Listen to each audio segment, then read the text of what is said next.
Ready to roll.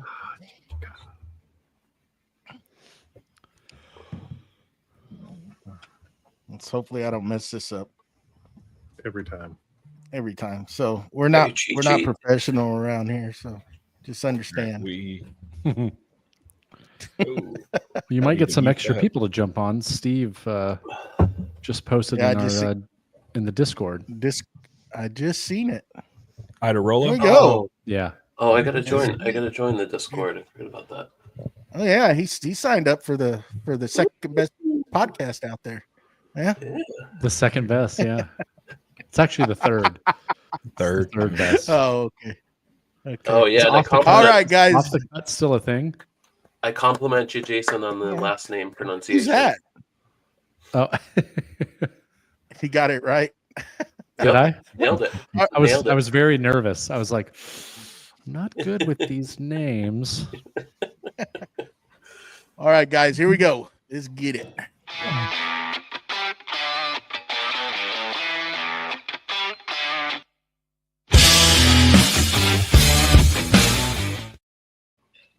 Welcome to Creative Makers Podcast, episode 91. I'm Joey with Steel Blade Woodwork, and I'm joined by my co-host Matt with Wacky Works, BJ with Byroms Custom Woodworks, Mustachio with the Wooden Mustache, and today, folks, we have a special guest. He's actually royalty, in my opinion, and he's a third of the Splitters podcast, and he's part of the reason that I have a lot of explaining to do with my wife because of the things he's put out there. He's got me so hooked on Festool. It's Mr. Jason Bentz. I surprisingly get that a lot. I get that a lot when I go to shows. It's very awkward when you meet somebody's spouse and they walk up and say, "So you're the guy." It's your fault. No, it's happened many times. Happened at JLC. You know, she won't send me any pictures of anything that I get, but when it's that Festool box, I get a picture. I get a text. Oh yeah. You got something in the mail today? I'm like, I wish they'd stop putting Festool on the side of them. Yeah, stop. Stop doing that. You know, there's other websites you order things from and they come in a non-disclosed box. Can Festool just go that same route? I think it'll make everybody happier.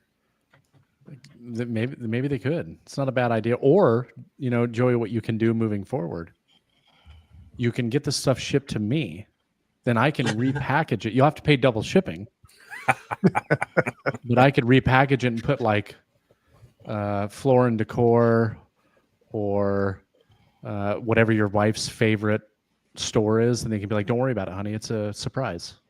This would work. This would work if she wasn't watching this. No, this is. Well, you're the guy. There it is. Yeah, I'm the guy. Dang it! I blew it. I had no idea she was in here. My bad. These guys oust me every time. I tried to hide something the other day, and I failed to mention it to one of them. Right, and as we're going through the show, I left it in the back of my truck, and I pulled my truck way up into the driveway because we had to do some stuff, and I was like, "It's perfect. We're doing the podcast. It's going to get dark. She's going inside. I'll just back the truck up and I'll sneak it into the shop." Lo and behold, through the conversation of the podcast, it came up that it was in the back of my truck and she was listening. And that was one of our members. That was one of our members. That was Ben. Oh, no, that was Ben, actually. That was Ben that did it. We were interviewing him. Oh, that's right. That's right. Yeah. And he ousted me. Nothing gets by. I have to do that. I don't do it with tools so much anymore. Mainly just because at this point, there's not really a lot of tools that I want that I don't already own. You know what I mean? But I do it a lot with golf. And so now I'm like going through that whole phase again where I'm like, I got to put it on separate cards. I got to, order it just the right time. Be like, "Honey, what day are you going in the office next week?" And she's like, "Oh, I'll be in the office Tuesday." So like I have to plan it out to where the stuff comes at just the right time so I can hide it. Which some people would say is dishonest, but I just, I disagree. Then you just got to make sure if you get the clubs in or something before she gets home, go out and hit a few balls with it or get them dirty So she sees them she doesn't know the difference. Hey, once they're in the shop, it's like, when did you get that? I've had that thing for years. Where have you been? I mean, yeah, I don't know. I got this months ago. Are you doing inventory? What are you doing here? Yeah. What is this? But then she goes in the basement and sees like 4 different golf bags and like a bunch of clubs and all the different golf bags. She's like, why do you need all these golf bags? Why? And I say, why do you need all your shoes? There you go. You know what I mean? I was about to say. Yeah, that's a good one. Yeah. Yeah. No comment. I'm not going to get it. Let's be careful because your wife is in here. Oh yeah. Yeah. You're going to owe her something after this episode. But anyhow, so why don't you give us a little background about yourself for the people out there that don't know you, listeners? Why don't you give us a little bit of background and how you got started? Okay. So I'm Jason Bent, originally from Arizona. I joined the Army. Well, I was a senior in high school when 9/11 happened. And as soon as I graduated, shortly after I graduated from high school, I enlisted in the Army. And I went to base training in 2003. And so I went all over. And when we were finally at Fort Benning, where I was a drill sergeant, my wife, we were getting ready to move from Fort Benning to North Georgia. And my wife looked at me and said, hey, when we move, you should build us a dining room table. And I looked at her and I said, I have no idea how to build a dining room table. I said, well, check out this YouTube video. It was a YouTube video from a guy named DIY Pete. And it was like a typical farmhouse style trestle kind of table using construction grade lumber. And in the video, it had what tools to buy. And I told her, okay, let's do it. And before we moved, I actually went and bought the tools that it said I needed. And then I put it in storage and then we shipped everything up and I moved. And as soon as we moved into our new house, which we were renting at the time, I had all those tools and I was like, well, I kind of need like a workbench or something. So I went on Pinterest and I found a very common, typical workbench, using a little bit of plywood and some 2x4s. And I remember making that and I was absolutely hooked. I was like, that was awesome. I built that. And then I made the table and it just went downhill from there. It consumed me. I just went online, built a lot of Anna White stuff early on, a lot of pocket holes, just like anybody else getting started, really.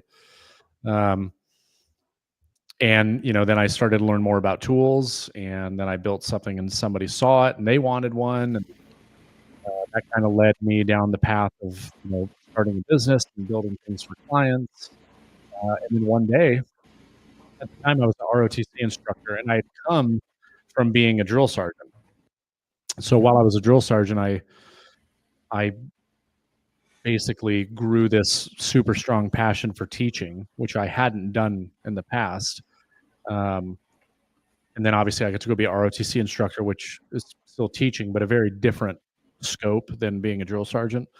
But it was cool because I got to deal with, like, as a drill sergeant, I dealt with, people that were 17 all the way up to, 37, and people that were very smart, very well-versed, very intelligent, to the dumbest human beings on the face of the planet that couldn't tie their own shoes, right? So, like, the whole purpose of being a drill sergeant is, like, you have to learn a way to teach people something where the lowest level and also the most intelligent person could all benefit from and learn something from and understand.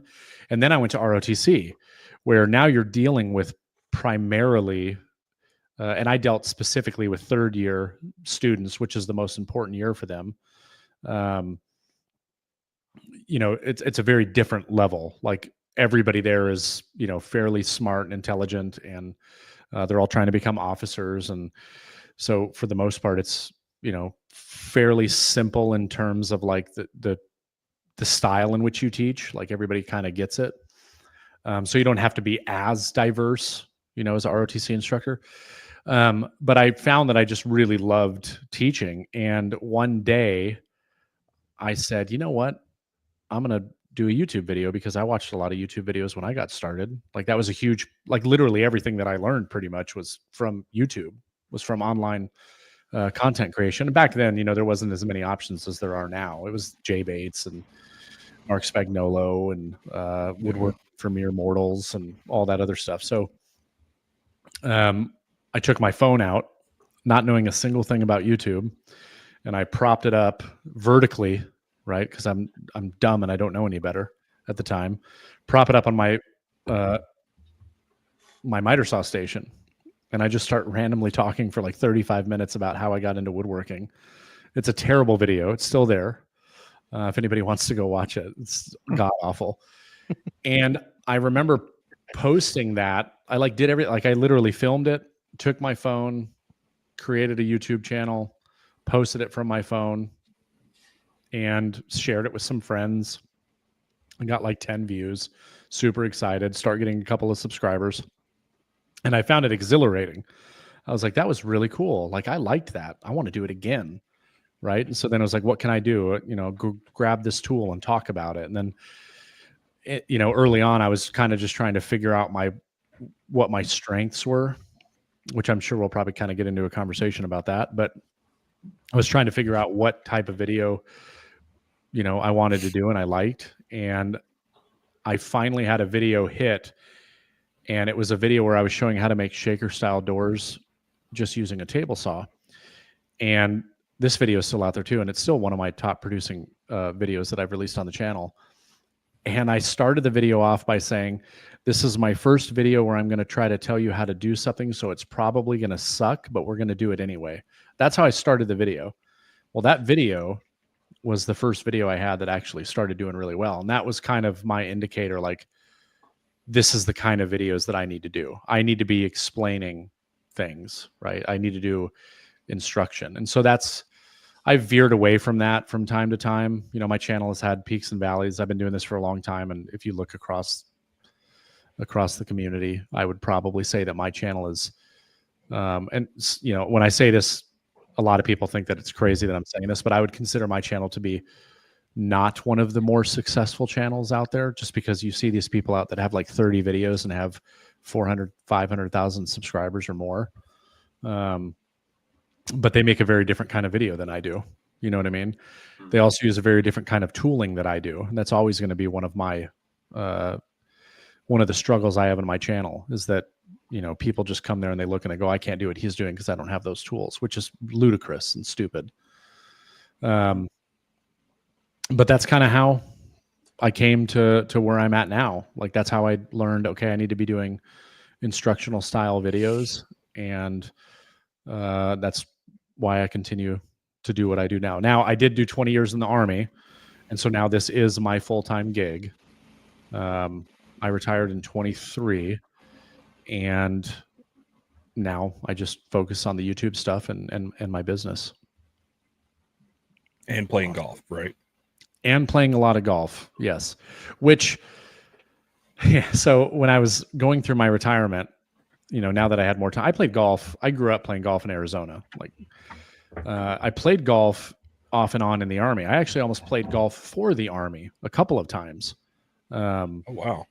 It just never worked out. But it was never one of those things where I could constantly play, because, I'd go to the field for a training exercise for a month, and then I would come back, and 2 weeks later, I'd be at another training exercise, or we'd be going to Iraq or Afghanistan. I'd be gone for a year. And so it wasn't really something that you could play consistently. And it wasn't until I started, I got away from the military and started to realize, okay, I have time and I have a job now that is producing consistent income, whether I'm working or not. So I can dedicate some time to go golf. And now I've just gotten like so far back into it that it's ridiculous. So, but I created an Instagram for golf, for my golfing stuff, and it's called Get Bent Golfing. And I love it. Oh, nice. and I was like, wait a minute. So I already know how to grow a social media presence and a following. I can just apply that same logic to the golf side of things and build a brand there. And then, like, hey, I can get free golf clubs every year, and I can, maybe turn that into something. But after like 5 times of going to the course and like taking my camera, I was like, why am I doing this? I actually come golfing to get away from all of this stuff. Yeah. So I just haven't pursued it, and nor do I really have any desire to. Nothing wrong with that. Well, I kind of screwed the whole show up, didn't I? Why? Hey, no. No, we're good. We're good. We can work through this. Yeah. Okay. And We're not professional by no means. We'll circle back to it because I actually have a couple golf questions to get us off subject. But I'm all for what he's hitting at, we're going to jump into a segment Oh, real quick. unintentional. Yeah, What he's hitting our at. wonderful little intro now mid-roll segment called "What's Blue with You." So, and because we're going to keep up tradition, you are a guest on the podcast. Jason, what's blue with you? What are you working on in your shop this week? I am finishing up the kitchen addition that we're doing. So we had a pantry in our kitchen, and we decided to rip that pantry out and essentially make our own pantry that just looks a billion times better and opens up our kitchen. And it has come out way better than I was expecting. Way better. Like, it just is awesome. But I'm just waiting on some glass and some more hinges, and this will pretty much be done. But that'll be what I'm working on this week, along with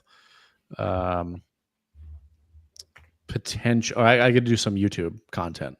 This is kind of like a filming week and finishing up that project. But I'm ready for this to be done because it's been dragging out way too long. It's actually beautiful. If you Thank you. If you hadn't followed him, it's it's nice. I was talking to my wife today, and I've built a lot of things. I know I don't do a lot of build videos on YouTube just because I don't enjoy them. But there's only been a few things that I've made where I stand back and I look at and I'm like, I made that. You know what I mean? Like, I just love looking at it. And this is one of those things. So much so that, unfortunately, like now when you walk into my kitchen, my wife took some really cool pictures. I was at my club yesterday, and one of the guys was asking about what I was working on, because they're all fascinated by the fact that, somebody makes money on YouTube, right? So they always want to know about it. They're like, what kind of stuff do you build? And so I was showing him this, and I had asked my wife to take a couple of pictures, and she took these pictures at this like perfect angle where it like got the kitchen island that I built in it with that in the background, and looking at it, you would think like, this is $100,000 kitchen, right? Like, it's beautiful. But if she would have like just panned just a little bit to the right and seen the hideous, orange oak, rest of my kitchen. Now, when I like walk down my stairs and you turn right to go into the kitchen, like, you immediately see this new built-in that I did, or this new pantry area, and you see the island, and then behind it, you see all that other stuff. So you're like, oh man, oh no, it sucks. The rest of the kitchen is hideous. So now it's expediting doing the kitchen. Like, my goal would be to completely renovate the entire kitchen before Christmas. Which the kitchen itself is actually not going to be that challenging. It's not many cabinets. So this is going to happen? Oh, it's 100% going to happen. Yeah. Yeah. The problem that I have is, like, I like doing the cabinetry stuff because to me, like, it's relatively easy at this point because I've done it so many times. This project was a little bit different because I used a lot of hardware that I hadn't used before. So that was like, and the way that I had to build them because of that hardware was different than I normally would. So that was a little bit challenging, but everything else, drawer slides and hinges and that kind of stuff, that's all fairly simple and straightforward, but I get tired of it.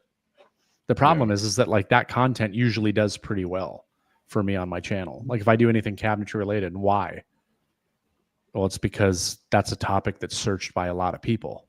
You know what I mean? Rumor Not says like- rumor says that stuff's made of gold. What stuff? The hardware. The hardware. Oh, it might be. It's that Bent's money. That's what they're Oh claiming yeah, out there. That's screw you, Ben's money. Yeah. Yeah. They're murdered. They're They're in the good chat. They're friends out murdering there. you in the chat. Oh, are they? Yes. Damn, I should have this pulled up. Oh, Here, Salicha uses unattainium. Yeah. 1.8 Well, they sent me million. they only sent me the platinum stuff, right? Like it's There not you it's not that great. All right. Well, let's move it on. So, Joey, we're gonna bump over to you, and of course, the world wants to know what boxes have you opened this week. I have not opened any of them.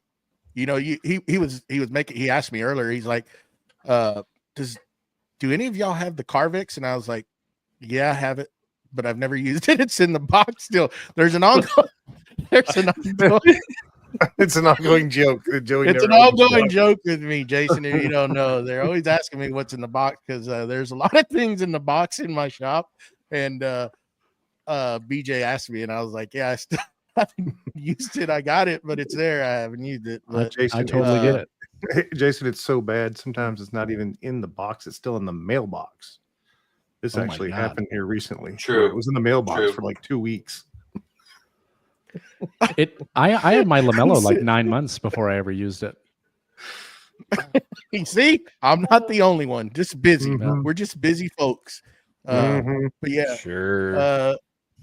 I'm working on a project here in the office. I'm trying to finish out what I started about a year and a half ago or so when I added on. So now I'm kind of rearranging and getting all of this stuff set up in here. This was the second phase of it. So that's kind of why I'm doing. That's why everything's such a mess. So yeah, that's about what's going on here. Just getting ready for that new printer that's going to come in. So Oh, I'm excited for you to get That's- that, just so I know if I need to buy it. I am too. yeah, Hopefully, my wife isn't Yeah. watching right now. No. that one's going Well- to come out of the box fairly quick. So it won't Oh, yeah. stay in very long. You know, that's got to come out. The rest That of one's stuff can making you just- money. That's why. Yeah. Well, Yep. I hope. Yeah. Not I Hey, have you'll lot of- find a way. You'll find a way to make some money. Well, Mr. Wacky over there, what do you got going on this week? Well, again, a lot of work at the jobby job, but I did do some 3D printing for the jobby job. Took a inspiration, Mr. Mustache up there did a 3D print for some silica. I guess it'd be silica packets or silica beads. Oh yeah, yeah. the like deskant, yeah. Yeah. Little deskants And so I printed my own. I have a camera box that I built, or that I had, that I made for doing something it wasn't made for, but it works as a humidity box or dehumidity. I keep it at 50% humidity, and we make concrete and we put it inside there, and I have to dehumidify it right at 50%. But concrete, when it's first coming out, is a little moist. So Yeah, I would think so. if the cabinet's not keeping up with that, so I wanted to build something to suck that out. So I did that. Got a couple more things hung up for my memorabilia wall in the back of me here. A couple picture frame kind of things, and that was about it. Not a lot of time in the shop this week, but just even if you're in there for a little bit, you don't realize how much you get done. But Yeah. that's about all I got. What about you, Mr. Mustachio? Well, I actually have an update. Unlike previous weeks. Oh wow. I've been doing some stuff on the 3D printer. I made some of the dry boxes for my AMS, and I got some of those Elegoo bags for your like half-used rolls of filament. So you can put those into those they're basically a Ziploc bag, and there's a little valve on it that you can do, like pull all the air out and stuff. And I also moved my miter saw and the miter wing from one side of the shop to the other. And I had a massive like 6-foot cabinet on the wall under the window, which for whatever reason I thought I could just leave it full of all the tools that were in it and everything, and take it off the wall. And I instantly went to lift it by myself, and I was like, nope, I need the wife. So I ran inside. She came out to help me. Didn't unplug. There was a LED light strip on it and everything. I didn't unplug that. And we got it off the French cleat, and we're both holding each end. And she's like, "This is heavy." And she's like, "You didn't even unplug this." And it was behind the 4-inch dust collector pipe. So we had to get it back up on the hook. I took everything out. So my shop is an absolute disaster. There's even more stuff on the floor now. But I did get the miter saw moved over. And now I can kind of, the main thing is just getting the lumber rack under that and getting all the wood put back up on there. So once I can do that, then I can really make strides and get all straightened out. So nice. Yeah. Don't ever tell Mr. Wackerle to help you rearrange your shop, because that's what happens. Before I'll you design it for you, baby. Before you know Say, it, we got 2 shop designers on the show this week, because I know Jason, you do that. I do. Matt, you do it as well? I do. Oh, nice. Yeah. he's Yeah. a big. I enjoy it. I do too. He's real good at what's it called? Well, you use SketchUp too, right, Jason? Mhm. I do, yeah, because of the 3D warehouse. It's kind of the best part about it. Oh yeah. Well, as far as me, a lot of work, a lot of rain. It has rained for like 5 days straight, so nothing outside. I got the logo cut and epoxy poured in the Ducks Unlimited board today, which was awesome. And I got to finally test out my 4-inch dust port going to the CNC. And to say it's overkill is probably an understatement, because it's strong enough to where the excess flex hose that I have, it straightens it out. Mhm. There is no flex left in that hose when the brushes touch down on the workpiece. It takes everything out. And that's even like using a downcut bit. There was not a drop of dust left in the workpiece, which is awesome. I mean, that's what I did it for. Got a little content filmed for social media. I've been slacking. Need to get back in on that. And it's actually perfect timing. I have an announcement, which a few of y'all know about this. We rescued a little critter this week. Her name is Gizmo. And so I'll let everybody on the podcast that's watching meet Gizmo. Is that a sugar glider? That is a possum. That's a possum. It's a possum. So yeah. Looks like a sugar glider. Yeah. Look at that yeah. little adorable. Nasty. She is nasty adorable. thing. Oh. Yeah. And That nasty thing. She is definitely kind of taking a liking to me, but we're trying to, because with all the rain and everything, we're thinking she got washed away from mom, so she was not going to survive. But yeah, so we're trying to rehab this little cutie, and more than likely, because there are some legalities about actually keeping them in the state of Texas, I can get a license to do it. But I think we're going to get her. We're possibly going to just try and find a wildlife refuge or a rescue to get her to, and see if they can't rehab her, and she'll probably never be able to be released. But yeah, It's only illegal if you get caught. well, I mean, and I have a friend that's a game warden, and he's told me he can get me the paperwork. It's just it's a form you have to fill out.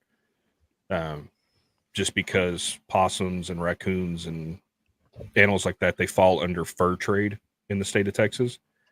And so to keep one as a pet, you have to have, there's some thing that you have to have. So I've never seen a possum coat. I don't think that's a thing. I don't think it is either, but you never know. I'm here in Georgia. Leave it alone, Matt. Yeah, we're not going there. Okay. But yeah, other than that, nothing really big going on in the shop this week. You know, it's funny how you wanted to keep it under wraps and you just announce it for God and everybody. Just, I mean, I'm not worried Yeah. about keeping it under wraps, honestly, because I mean, if the state of Texas is watching this podcast right now, it's not like I'm going to fight to keep it. You know, if they want it back, it was either that or let the poor thing die. And I'm sorry, I'm too soft. I've got too soft of a heart to let some poor animal die like that. So, nah, I'm not worried about it. But yeah, let's move on out of this one. Mr. Mustachio has a couple announcements he wants to go over. I do have an announcement. Yeah. We got a new patron this week. oh, So I would like to give a shout out to our 3 patrons. We have Keith Drennan from Blackthorn Concepts, Scott Shirk from Willow Creek Lumber, and our newest is Don Patterson from What's Next Woodworking. Thank you there you go. for Thank your y'all. support. And if you would like to support our ongoing endeavor, we have links on our YouTube, Facebook, and Instagram pages. Follow those, pick your tier, and we thank you in advance. So, Thanks. yeah. All right. BJ, don't you have something to announce as well with Chris? Oh, put the yes. links down in the description You below. got the links. So, those of y'all that follow Chris Salamone, right? Third Coast Craftsman. As y'all know, he's a part owner of Temple Tools. He released an episode this week on his YouTube, making an urn for a friend's wife that has passed away, and they're doing a sale right now and a promotion, and a portion of the proceeds from the sale from Temple Tools is going to, I believe, Children's Diabetes Research or a diabetes research organization. So we're going to have it linked down below. I know he would appreciate the support, and those out there would help it. So if anybody wants to go buy some absolutely phenomenal Japanese saws, Temple Tool makes some of the best, in my opinion. So go pick some up, help out a good cause, and get you some cool tools at the same time. And, hey, go watch his video and, help him out too. So, yeah. There you go. Yep. There you go. All right.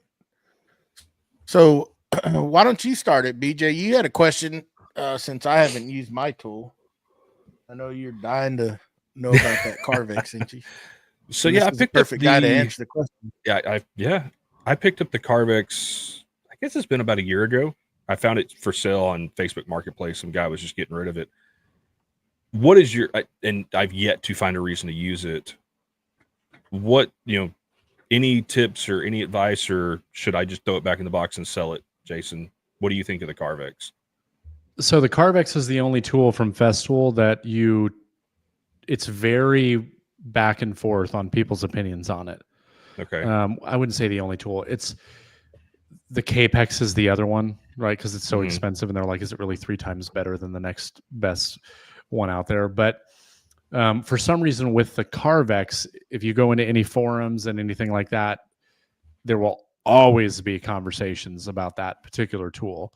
I have it. I like it. I don't use a jigsaw a ton. I don't find a lot of real needs to use one. If I'm being completely honest, what I use my jigsaw, which I have the Carvex, the cordless. What I use it for the most is to break down rough lumber into more manageable sizes. So it's not even like fine work.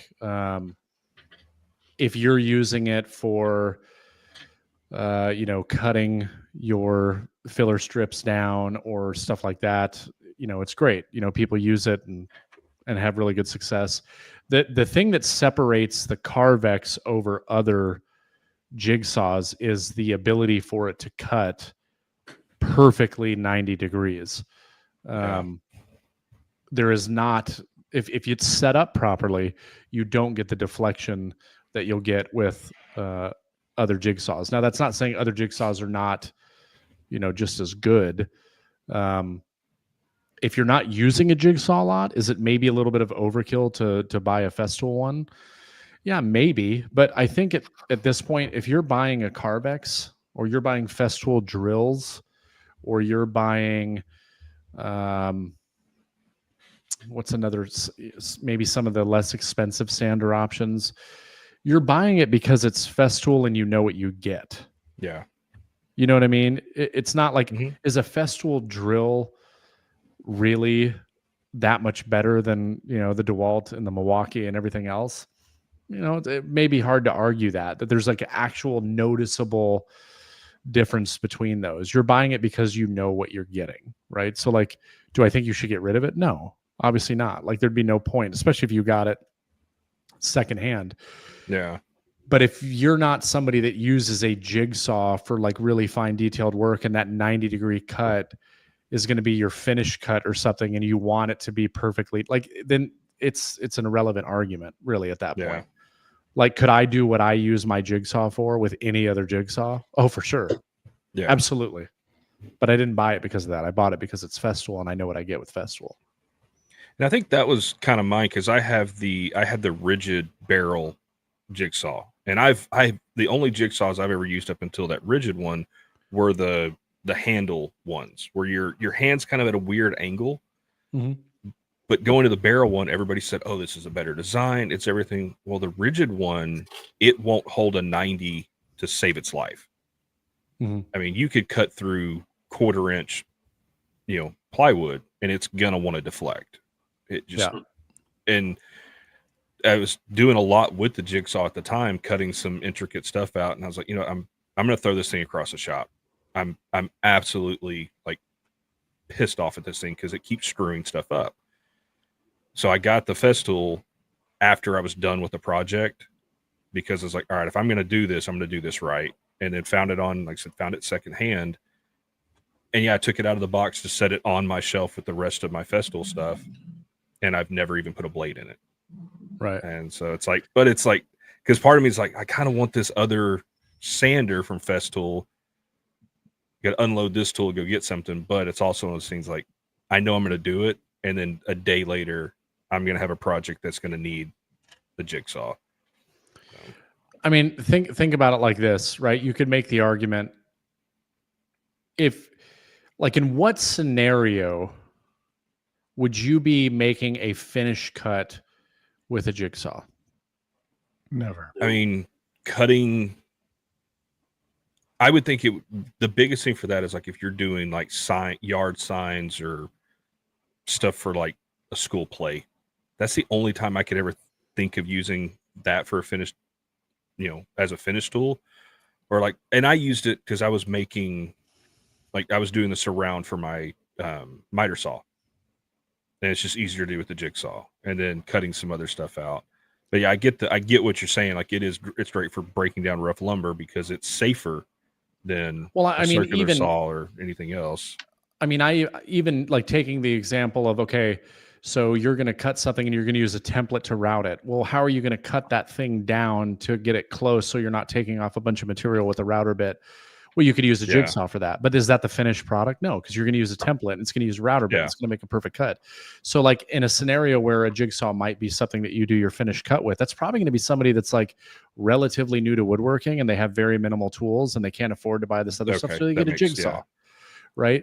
So in that scenario, like, is that person going to buy a Festool? Like, no, right? So they're going to buy like whatever the cheapest thing is because they can't afford like other tools. So why would they spend $345 on a Festool jigsaw? So I can tell you that I've done tests. Matter of fact, when I was doing my internship at Festool, one day Sedge and I, one of the things that I did while I was there on a lot of days is actually I would do like one-on-one training with Sedge on multiple different tools. And we did the Carvex one day.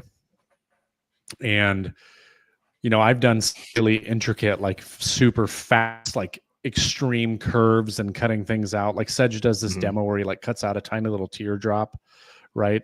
And he has this whole thing that he does with it. And it's really impressive, like how quickly you can maneuver that jigsaw and get these great cuts, but then testing it to see that it's still 90, putting it through the paces, and it is, Like that's where the real difference is. And somebody just asked, like, what is the, what makes it so good in terms of like being able to make sure that it's a 90-degree cut, and it has to do with the guide bearings and stuff that are in the saw. And if you set it up properly, which there is a system to do that, you're going to get really, really good quality cuts. The blade also makes a big difference too. They have a Japanese set blade. I can't remember what exactly that blade is, but that thing will give you phenomenal cut quality. Okay. It's incredible. It's uncanny how good of cut quality you get with a jigsaw. But at the end of the day, it's a jigsaw, right? So like, yeah, it'll be great for what you need it. Are you probably going to need the accuracy that it's able to achieve? Probably not, right? But that's just one of those tools that, like, you're getting it because you're into that tool brand. Everything you've had has been great experience. Like a Festool jigsaw would probably not be the first Festool that somebody would buy. No. And it definitely was not for me. Right. So, yeah. All right. Well, that answers that question. There you go. Just buy them all. That's the best thing. Just get every one of them. Yeah. You'll be fine. There's budgetary constraints on that. And then when you drink your Michelob Ultra, you can hold your pinky up like this. Ooh, pinky's out.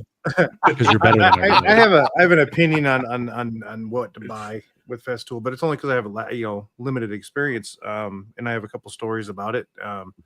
I tried not to buy Festool, I really did, and I bought a 3M sander instead. Everyone said it was pretty much comparative to the Mirka or the Festool sander, and I wanted a 6-inch sander, and I bought it. I was doing resin tables, and so I wanted a good sander, and the motor burned up after one good day of use, and so I sent it back to my segment. There's something wrong with this. 6 to 8 weeks, they sent me another one back. Burn it up within 6 hours. Wow. And I said, something's wrong with your product. And they said, oh, send it back to us. 6 to 8 weeks. I said, I can't wait 6 to 8 weeks. Something's got to go on here. And they were trying to get me through some kind of programming on the thing. And I'm like, no. Well, do you have an extractor? Yes, I have an extractor hooked up to it. I have all this done. And I ended up just forgetting it, and I bought the Festool sander, and I don't know which one I bought. I don't know the numbers, like everybody knows these numbers like crazy, but it's a 6-inch. You bought the Rotex. Rotex. That's what I bought, and bought it. I love it. I love that sander. Love it completely. That it's just amazing. And the other one that I bought that I really went through the motions. I like doing wood joinery, but when it comes down to speed and being able to get things together, the domino is just amazing. It's an amazing tool to be able to quickly join pieces together. Now, if I got time, of course, I'm going to sit there and I'm going to do a dovetails. I'm going to do all my cuts and stuff. But to be able to join two pieces of wood together, it just makes sense, and it just works. Yep. Straight up, you're setting it up. It's micro adjusting. It's a good tool. It really is. So here's the thing that no one ever talks about with Festool. They always, I just had a comment. Matter of fact, I'm going to read this to you guys because it's relevant to the conversation. And it's the last comment that I got on this video. This was the comment. And it was the latest video I did on edge banding. I didn't even demonstrate using a single Festool product in the video, but I mentioned in the beginning of the video, I did a video specifically to the Festool Conturo, which is for the entire system. It is the most expensive thing that Festool makes. It's like $3,400 for the Conturo. It's another, $100 for the accessory kit. It's another $900 for the MFT for the Conturo. If you wanted to get that, then you got to buy the MFK 700, right? So it's like well over $5,000 for the whole setup. I did a video on just that. Then I was like, you know what? I'm going to do another video showing 3 affordable ways to do it. But I mentioned that I did another video about Festool. This comment came in a day ago. I can afford Festool, but I will never buy that junk. It's all just plastic and nothing special whatsoever. It's just expensive to be in that market, and idiots keep buying it just because it's expensive, in my opinion. So stupid. And so you have people that are like that, which is not as common anymore. 6 years ago, that was everybody. If you used a domino, you were, you know, a shill. You were like, oh, you must be nice, Bill Gates, you know, of woodworking. And now if you like can cut a mortise and tenon, people are like, why don't you just use a domino, idiot? Right? It definitely shifted, but you still get people like that have this pure hatred. I guarantee you the guy's never used the stuff, never owned any of it, whatever, right? So the reason that's relevant to this conversation is because people get so focused on the price thinking that it can't be worth it. But you just mentioned that you bought a very expensive sander, 3M. I've used it. Nice sander.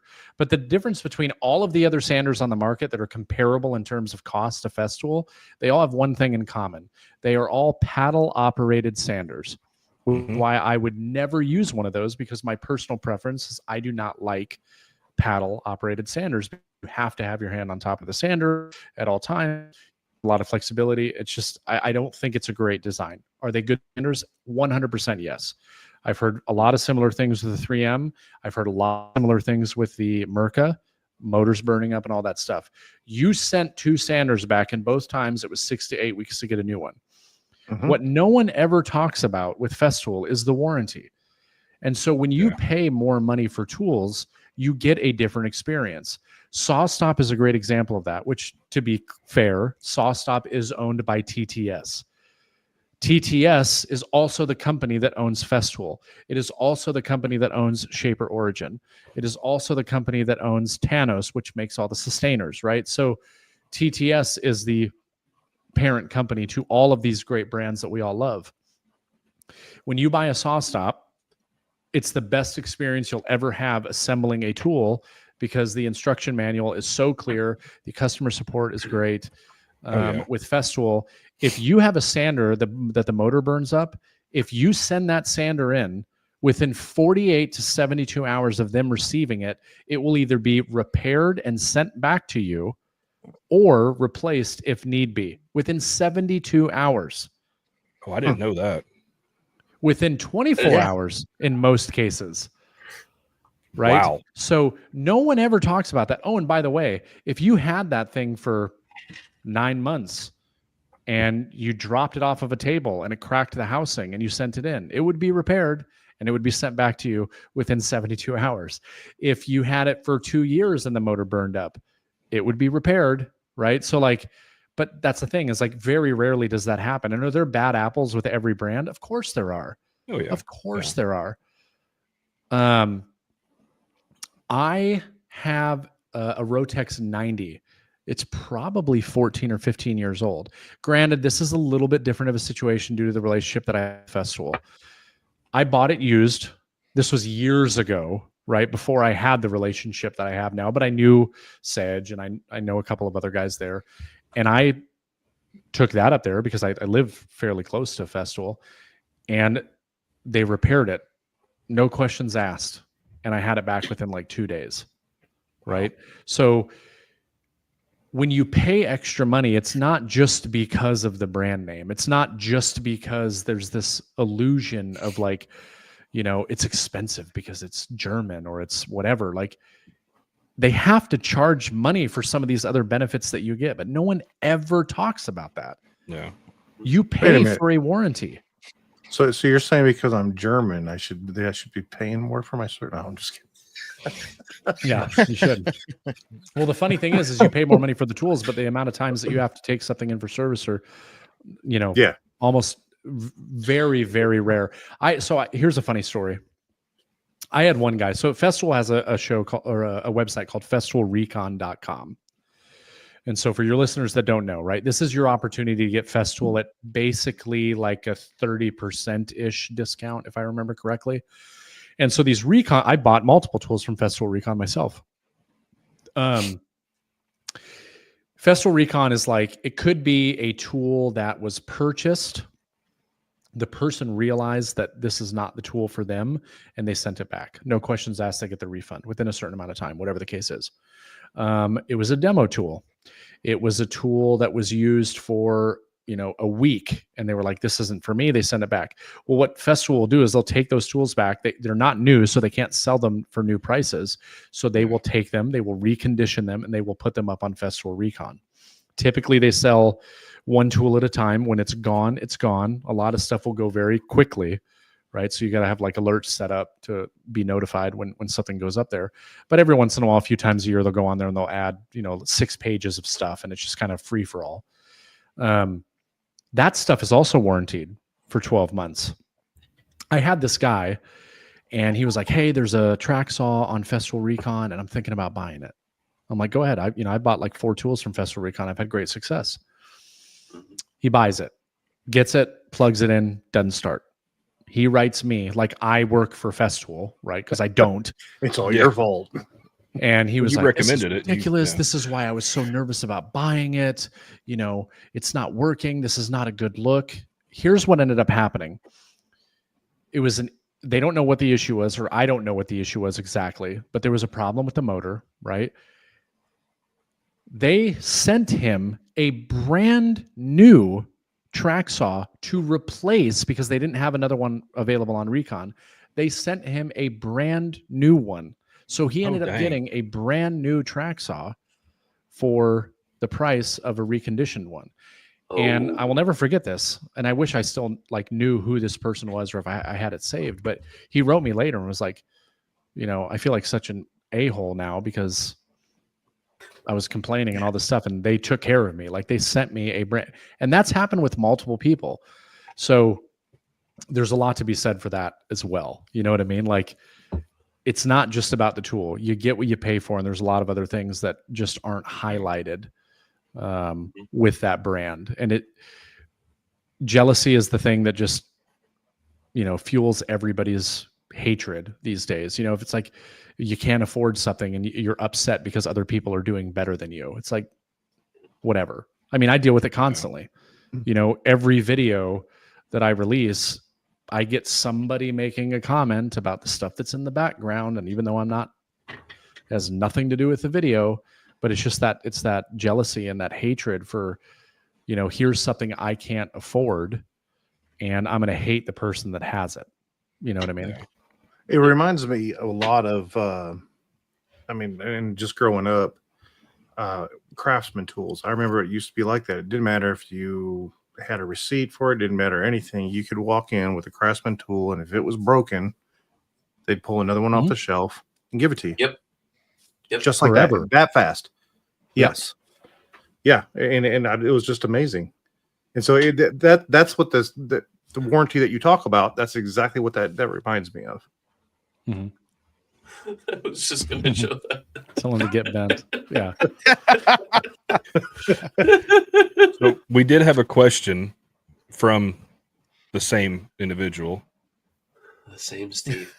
And I'm pretty sure all of us can voice our opinion on this, but what is the first best tool you would buy? Dust extractor. Looking back. Dust extractor? Oh. 100%. Okay.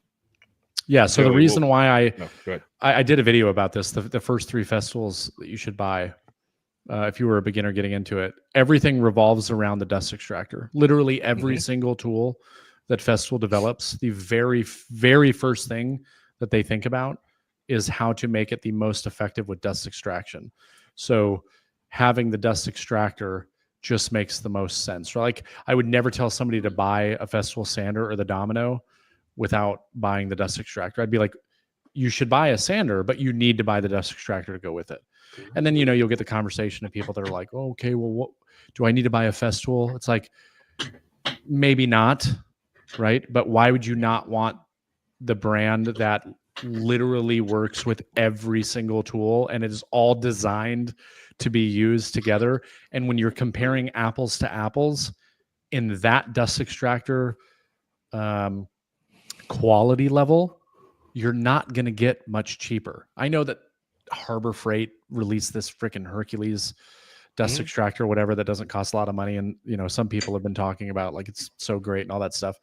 I assure you it's not built to the same specs as the Festool one, right? No. That doesn't mean it can't do the job, but like, why would you not get the thing that the tool is based off of, right? So dust extractor, I think, needs to be the first, and then you build your collection from there. But I would never say,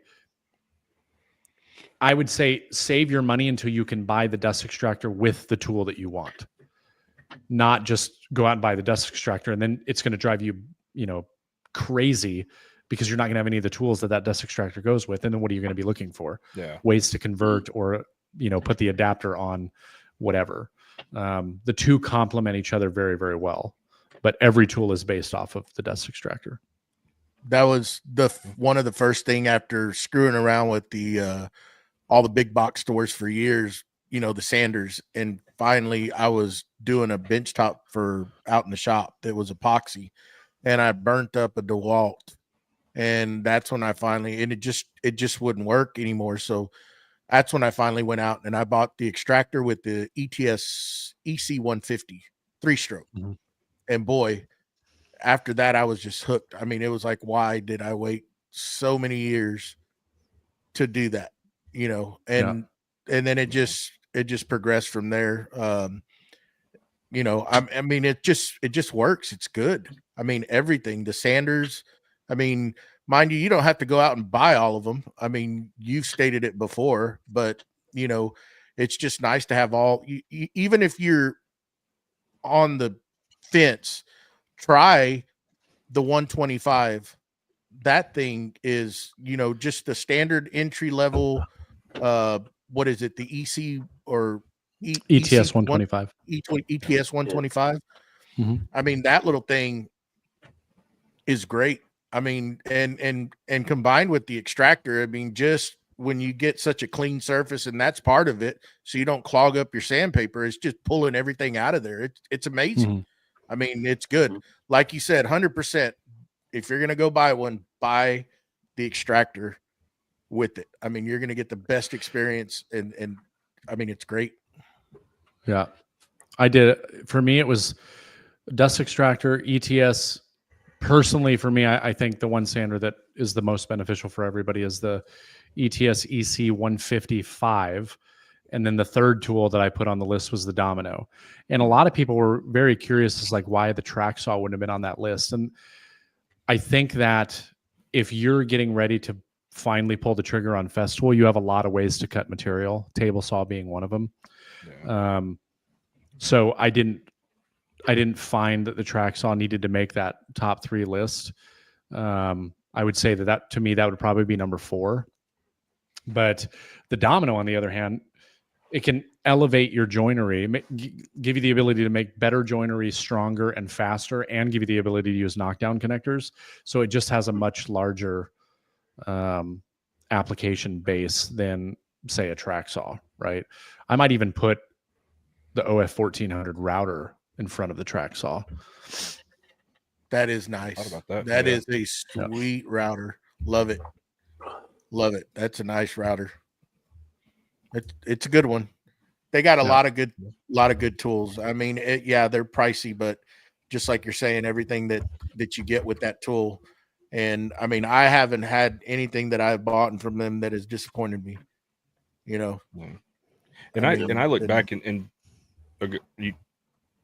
Joey's made this comment to me. He's picked on me about it because I swore for years I would never own a Festool product. It's like, I'm not going to waste my money. It's overpriced. It's, the same argument that everybody gives. Right. And I bought the Bosch GTE or GTS, which is Bosch's answer to the Rotex. It has the same, it's a 6-inch, has the same, normal 5 millimeter stroke, and then what they call turbo mode, which would be the Rotex mode. And it worked because I saw several videos comparing it to the Rotex, and all the videos were like, it's the same for half the price. I bought it, used it for years, and then I bought the ET, what's the flat sander, ETC or ETS? ETS 125 or the 150. ETS EC. Yeah, that one. technically I bought the 125 and bought the 150 pad for it because I needed it and nobody local had the 150 in stock.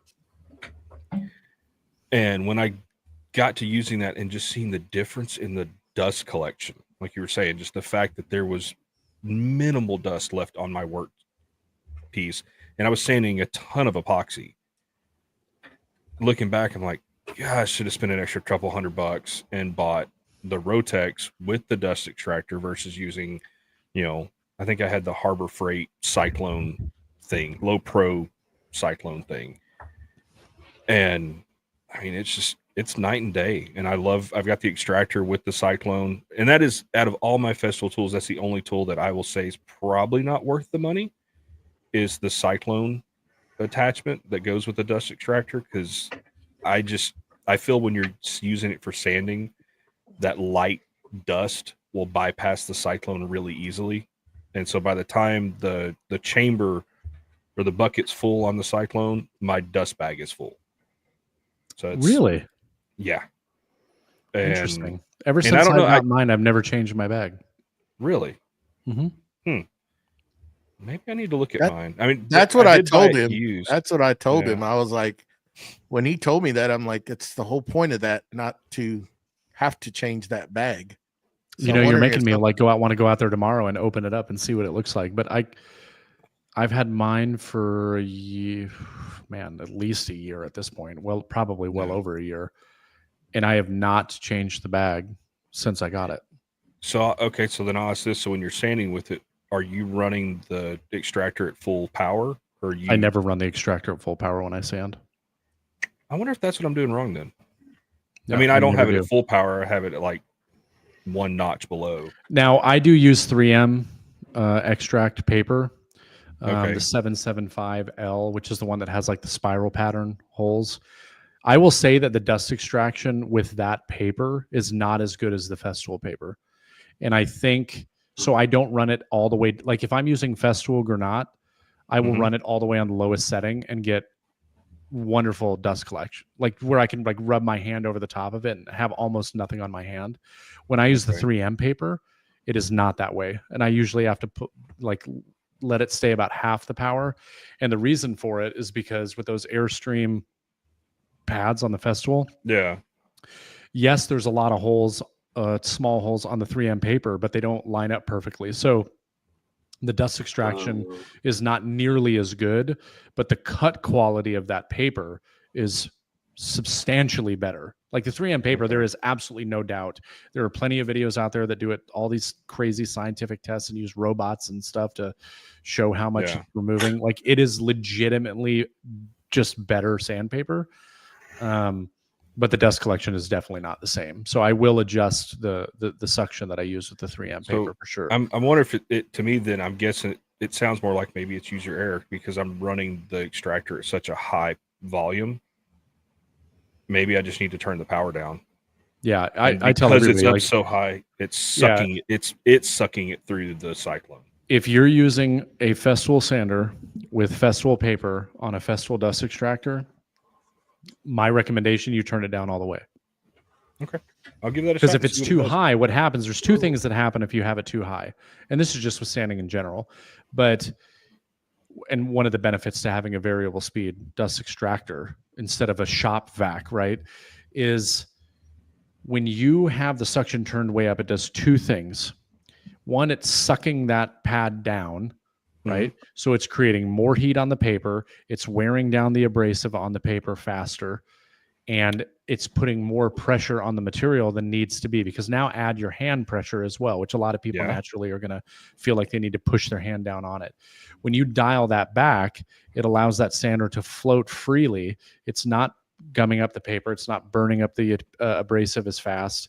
And it's going to have, better dust collection because it's allowing it to extract all of that dust. So you don't need it to, and it's not going to give you these swirl marks as much as it would if you're like imagine if you put a lot of pressure on a sander, like you don't want to do that because you're just digging it in. Yeah. Well, now on top of that, now you have something that's pulling it down, right? So like, why not change that variable? well, let's not put a lot of pressure and let's back off the dust extraction because you don't need a lot of suction to get fine dust, right? Okay. So that would be, the balance that you kind of have to go with. You don't need that much. The only time I have it turned up fully for everything else, a domino, a track saw. Matter of fact, with the track saw and with a router and stuff like that, I like to use a bigger hose. I like to use a 36 millimeter hose versus the 27, right? But with the sander, you don't need anything bigger, and it's bulky and it doesn't work as well. So I would definitely say, try that next time. And I think try it for a while and see if you notice a difference. In the thing, but you're going to burn up paper way faster than you need to, and you're going to have better results sanding in general. Yeah. Okay, I'll give that a shot. I mean, I didn't know because and that's one thing. Like in all the research I did about the extractor, I didn't see a lot of people talking about that. It was just, here's what it does. Not, oh, hey, when you're using this tool, turn it to this. When you're using this tool, do this. And so, all right, well, I'll give that a shot and see. I just threw a new bag in it the other day, so this will give me a chance to test it out. Yeah. Cool. So what else? How is the? I'm good on. Hold on, Joey. I'm good on time too. Don't feel like you need to rush to get me off. I can stay on as long as you'd like. Okay, great. Great. 3 hours. Great. I mean, you're 3 hour. You're paying me by the hour. Whoa. Yeah. Whoa. Oh, Three y'all of didn't us know are that? in Eastern. Oh, my agent didn't tell you that? Oh, okay. No. Hit on a little bit of the I want to get over to the dust collection because I've always been amazed with the new system you put in. One is the Oneida, but also the auto blast gates. My mind went blank. What the hell's it called? Grit automation. Grit, yeah. That is so cool to be able to lock your whole system down. And you talk a little bit about that, how your experience has been? Yeah, so to hit on the Oneida, I'm very pleased with the dust collector. And for those, I did a video on this. I switched to the Oneida not because I didn't like the Harvey. It's just things changed in my shop and some plans that I have moving forward. The Harvey would have been not the best option due to what I want to do. I would have to move it and reroute my dust collection, and it was just this whole mess. And honestly, as a content creator, I do feel like it's kind of nice to be in a position where I can do stuff like this. And contrary to popular belief, people think that Oneida sent it to me because they send everybody and their mom dust collectors. That is not the case. I paid full price for it. But I thought it would be interesting to be able to compare that dust collector that's so popular, which I would argue is so popular because of me. And that's not to sound big-headed. It's just that there was really nothing online that existed before I made videos about it. Now it's arguably the most popular dust collector out there. I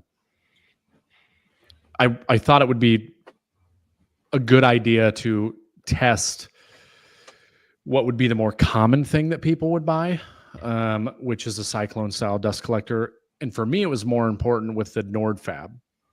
So I had a cyclone dust collector, but I never had the NordFab ductwork.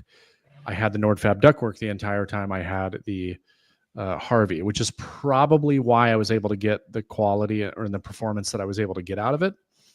So I thought, why not run that same setup on a cyclone, which is, probably more powerful. The reason why I went with the V3000 is mainly because of the noise.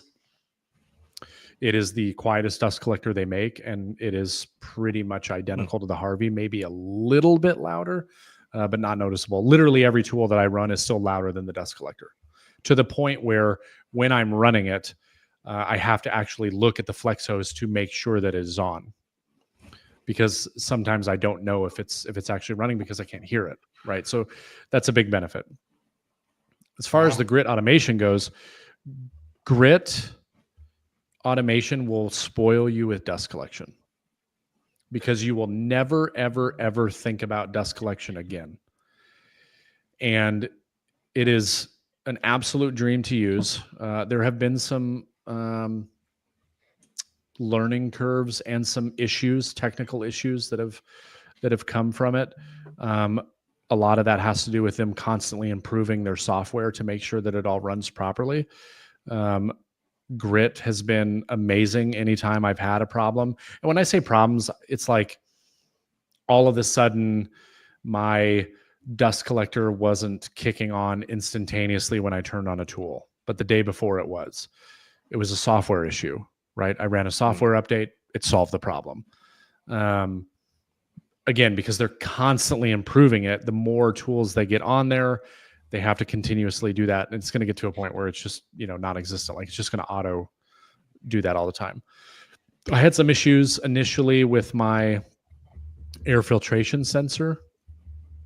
Getting that paired with the Powermatic was a little bit difficult. I say difficult. It wasn't as easy as just plugging in and it's good to go. We were able to work that out pretty easily. But when I go to a tool and I turn that tool on and it opens the blast gate, it turns on my dust collector, maybe it turns on my air filtration because I have it linked to that tool specifically to trigger it.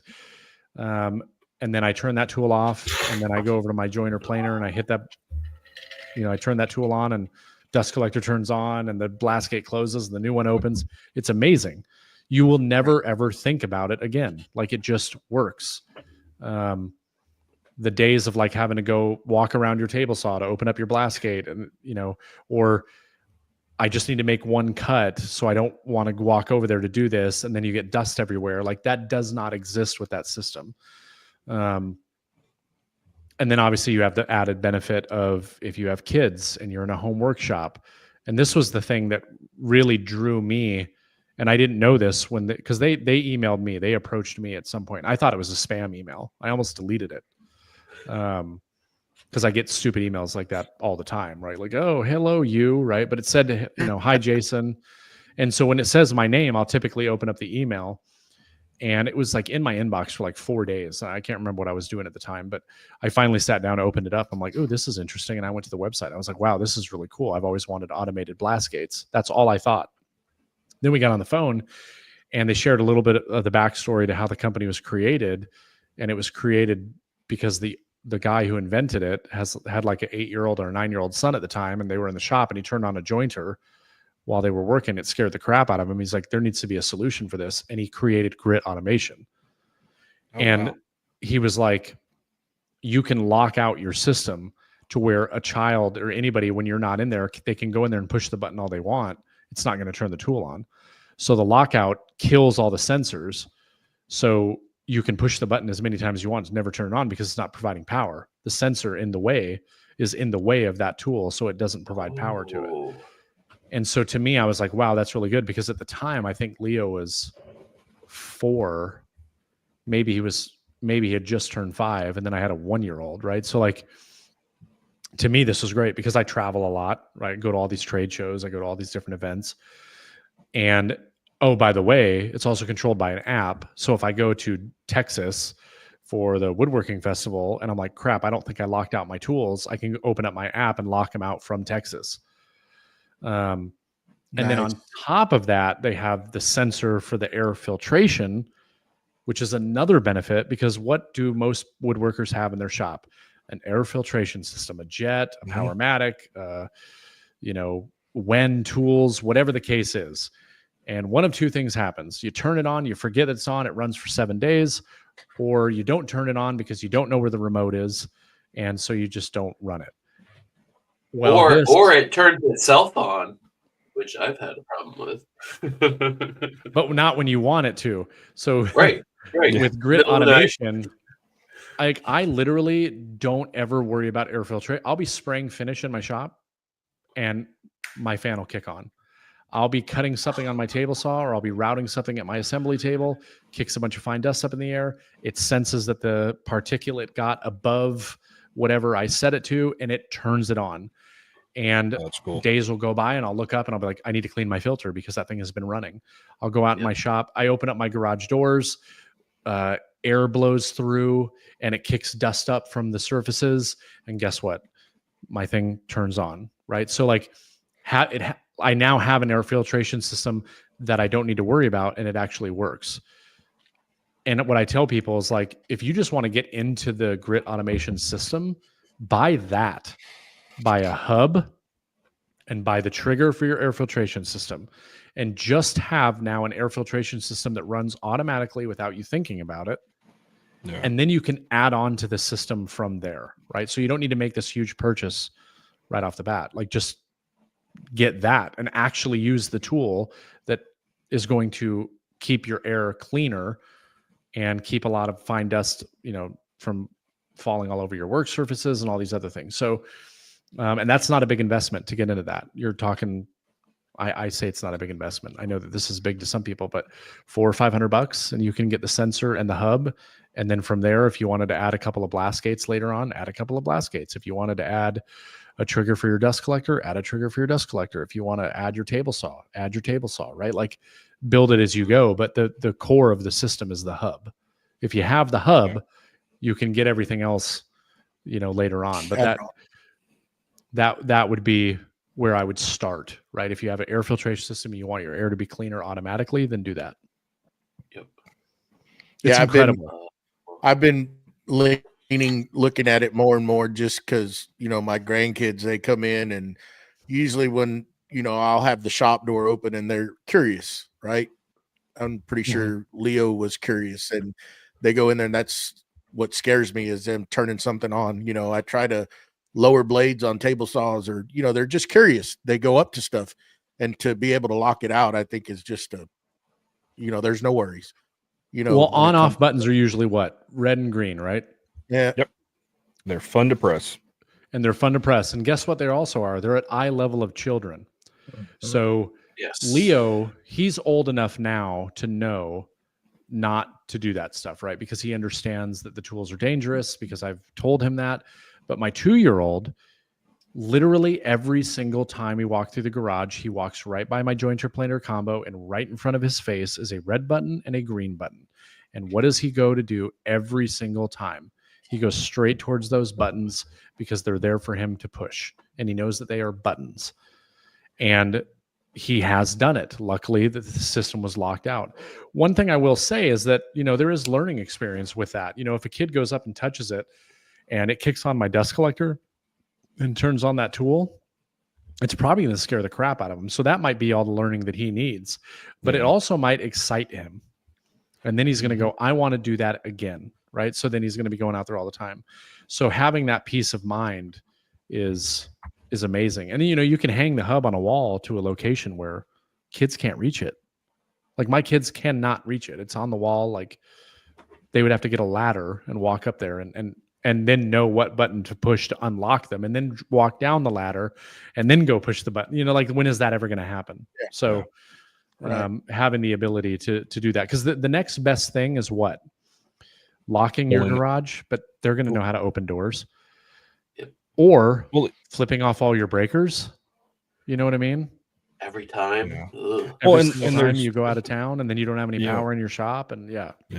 And most tools have that yellow key, that safety key that you can pull. Yeah. But when was the last time? And then if you do it, then it's like, crap, where did I put it? Exactly. Or if you set it somewhere, if it gets knocked off, where's it at? And I even look at it like for other people coming into your shop. Like, I was working on a project with a buddy of mine, and for some reason, this goober decides to reach over and pull the button on my bandsaw. I keep my bandsaw blade detentioned, but it was sitting in just a way where it kicked that bandsaw blade around, and it was the Resaw King blade, and it sheared like 10 pieces of carbide off the blade. Oh, nice. That's what, almost a $200 blade. And he's like, oh, I messed up, didn't I? I'm like, yeah, you did. He goes, what do I owe you? Yeah, take Venmo. I was like, I'll send you the link. You can just go ahead and order it with your, you can just go ahead and order me a new one. He's like, and he looked at it, he goes, oh, that was shipping almost a $200 mistake. I'm like, yeah, it was. Good thing you got the money for it, bud. Like, I was like, that's why you don't touch things that you don't know what they do. He's like, well, I didn't think it would come on. I'm like, it's a button on a power tool. Like, oh, you're one of those people. Like, And yeah, because I've been looking at getting the grit. I was talking to them a couple months ago actually, and they sent me the full quote. They asked like, "What tools do you have?" And I was like, "Here's what I've got." All right, cool. Here's the build sheet that you need. Here's what you need, and it's like, oh, to me that's awesome to know exactly. All right, here's what I need to do. Here's what it's going to cost. Right. And it makes it so nice. They've got something new coming that is on the way right now to me that has to do with the dust collection. I don't know if it's public knowledge yet, so won't say exactly what it is, but it's something that I think is going to be pretty cool. And it will be a really nice addition for the dust collector. So I should be able to post about it here pretty soon, but they're super smart, super great people. I mean, just the company itself is just incredible. They're way more popular than people know, right? Like you're starting to see it more on YouTube now. Like you'll see other creators that are putting it in their shop and that kind of stuff. But they're very big in like the college tech side of things. Like there are campuses, especially in Illinois, because that's where they're based out of. Like entire campuses, like technology, shops. They have this whole RFID system that locks people out of tools, and you can limit access to people that are not qualified on the tools, and it's linked to the RFID, and you have to scan in to use the tool, and that's what unlocks it. Like they do that nationwide. Cool. So like they're kind of becoming like the gold standard in like college technical shops where there's a bunch of tooling, and that's the big part of their business. This guys like us that have small shops, I mean, that's a big part of it for sure. But they're outfitting 40,000 square foot, college woodworking spaces or technology spaces or maker spaces and that kind of thing. So they've been around for quite a while, but they're just now, starting to gain a lot of popularity. I mean, it's just so nice, though. I mean, like you said, you used to have to go close a blast gate or open one to use it, just to have that automation. That's a key thing for me. It's just opening it when you power the tool on. It's opening it up and closing the rest. Yeah, it's great. I told you it spoils you. I went to my first patron giveaway winner. I do 2 drawings a year for my top tier patrons, where the whole idea was originally it was for me to come out and help them with their like shop layout and design. Cause I typically charge for that service. But I wanted to do it like a, oh yeah. Yeah. We should talk. We can compare now. Yeah. Whoa. I'm grandfathered in. And that's the show, everybody. I wanted to offer to patrons to be like, hey, if you want me to come out, like I can actually be there. I'll bring my computer. We can lay out your shop in SketchUp real quick, and we can make some changes and come up with some ideas. But no one is really, one guy has wanted that. But we only spent a very small amount of time doing that. But one of the guys, the very first guy that I drew, he lives, matter of fact, down in Dallas, and went down there, and he wanted to go over like the Conturo and like basic cabinet construction. And so we're like cutting things on his table saw and stuff. And he has like a Laguna, 1.5, 2 horsepower unit. And, you're hooking the hose up from tool to tool. And like, 90% of woodworkers, right? Yeah. And I felt so bad because I would go and I would like turn on the table saw and I would start making a cut and it'd be like, oh, hold on. We got to turn on and it was just like, I was so used to not having to worry about that anymore. And I felt terrible. I'm like, I kept apologizing. I'm like, I'm so sorry. It's just, with that grit on, and he knows what grit automation is. I was like, with that system, I just don't think about it anymore. Right. Like it just, if I'm making a cut and I see, dust spraying back at me, then maybe like the blast gate got blocked and it didn't open automatically, but like that never happens. But I'm just so like, you become spoiled. You do not think about it anymore. If I was to tell somebody like, investment wise on a dust collection system, I would, and if I had a budget right? And I wanted to get all these things. I would prioritize first ductwork. I would splurge on good ductwork before splurging on a dust collector. The next thing I would do is I would probably prioritize an automation system for the dust collection.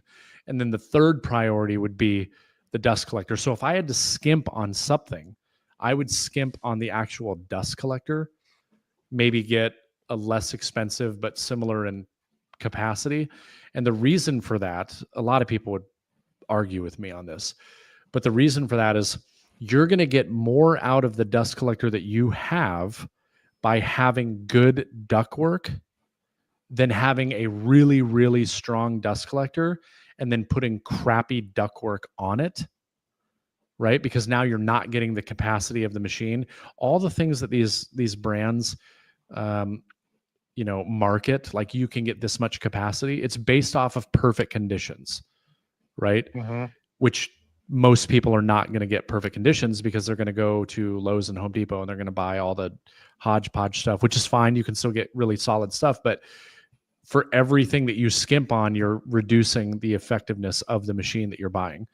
So why spend $10,000 on a super fancy, crazy powerful dust collector? Oh, which by the way, most people buy a dust collector that's more powerful than what they even need because they think like, oh, I need a 7.5 horsepower unit in my 2-car garage. Like, no, you don't. Right.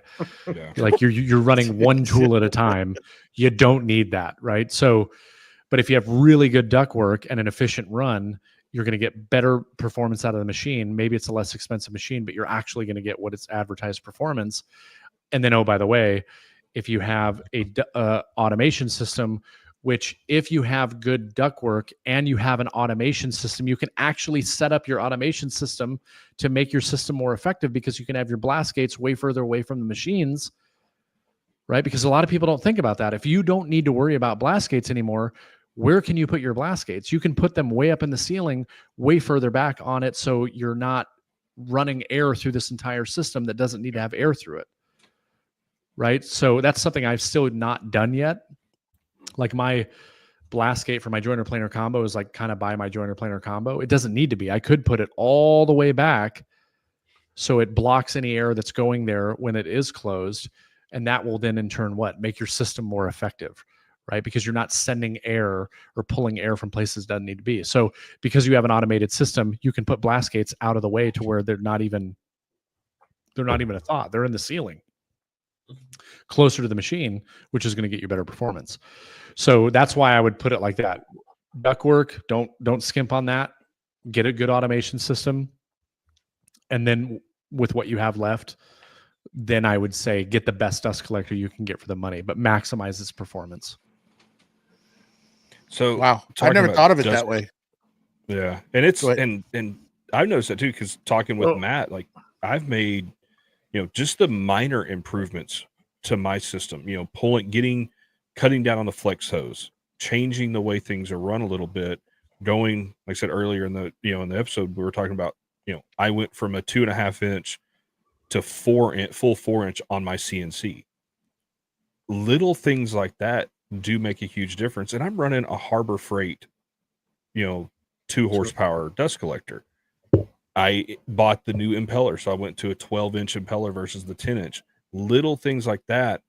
Like, and yeah, I think all in all, with all my piping, all my connections, I've got maybe $1,000 invested in that entire system.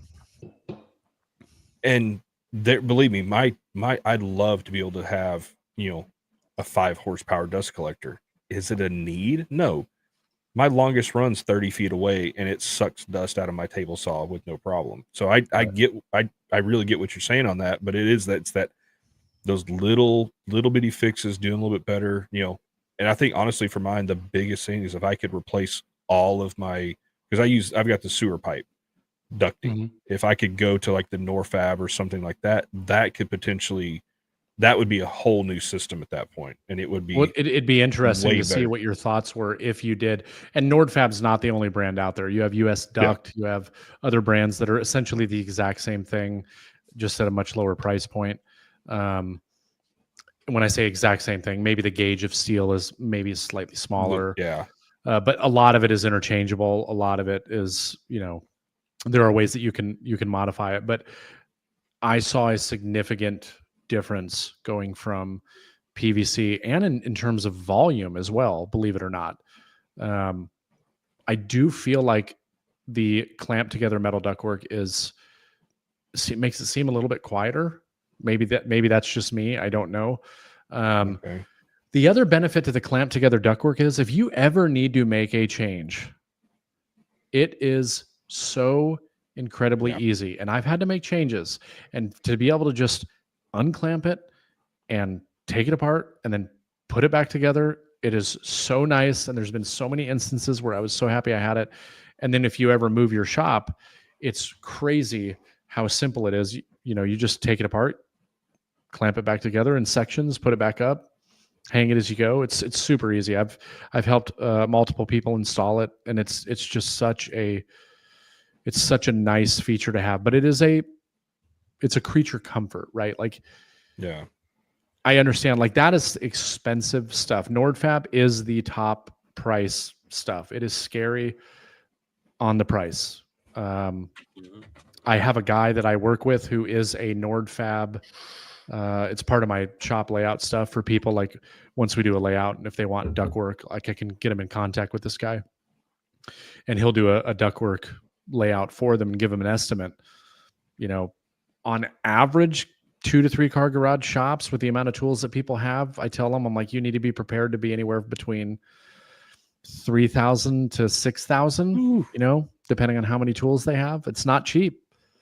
But that was one investment that I was very thankful that I did, especially with as many times as I've moved it and had to make changes. But it is not, you'll spend more on ductwork than you will on most dust collectors, no doubt. Like, my ductwork costs as much as my dust collector. Does moving from the metal ductwork, does that reduce the static electricity, like, in the line, if you're going from like a sewer pipe to the to the metal my ductwork? system itself, there's no grounding wires, there's nothing. But I never had a problem with PVC as well. It's the hose that's more of a problem. That whole thing of like, your shop's going to blow up. None of us are using a big enough dust collector to produce enough static electricity for it to ever be a concern. Yep. What I will tell you, though, is that when I was in Georgia and I had my jet, I had PVC throughout the entire shop. And on my jointer specifically, I'd be pushing boards through. And as I pushed them through, and as I got close to the flex hose, my hair would stand on end and I would shock the crap out of myself. And it was really annoying. But the problem was not the system. The problem was the flex hose. Yep. Yep. The flex hose was not anti-static.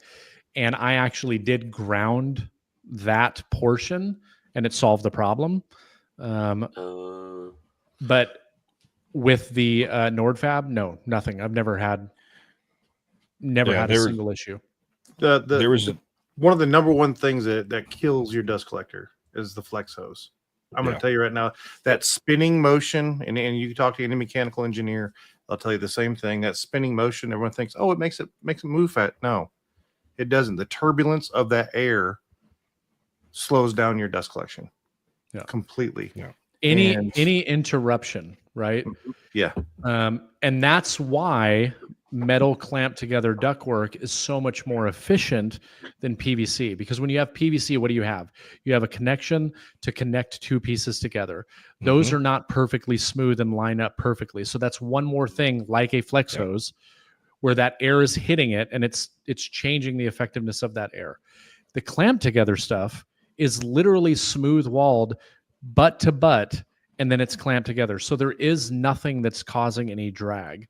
So that's one of the big benefits to having the clamp together metal ductwork versus the PVC, is that you have all these fittings that are separating the end-to-end connections, and there's something inside of that is breaking that smoothness.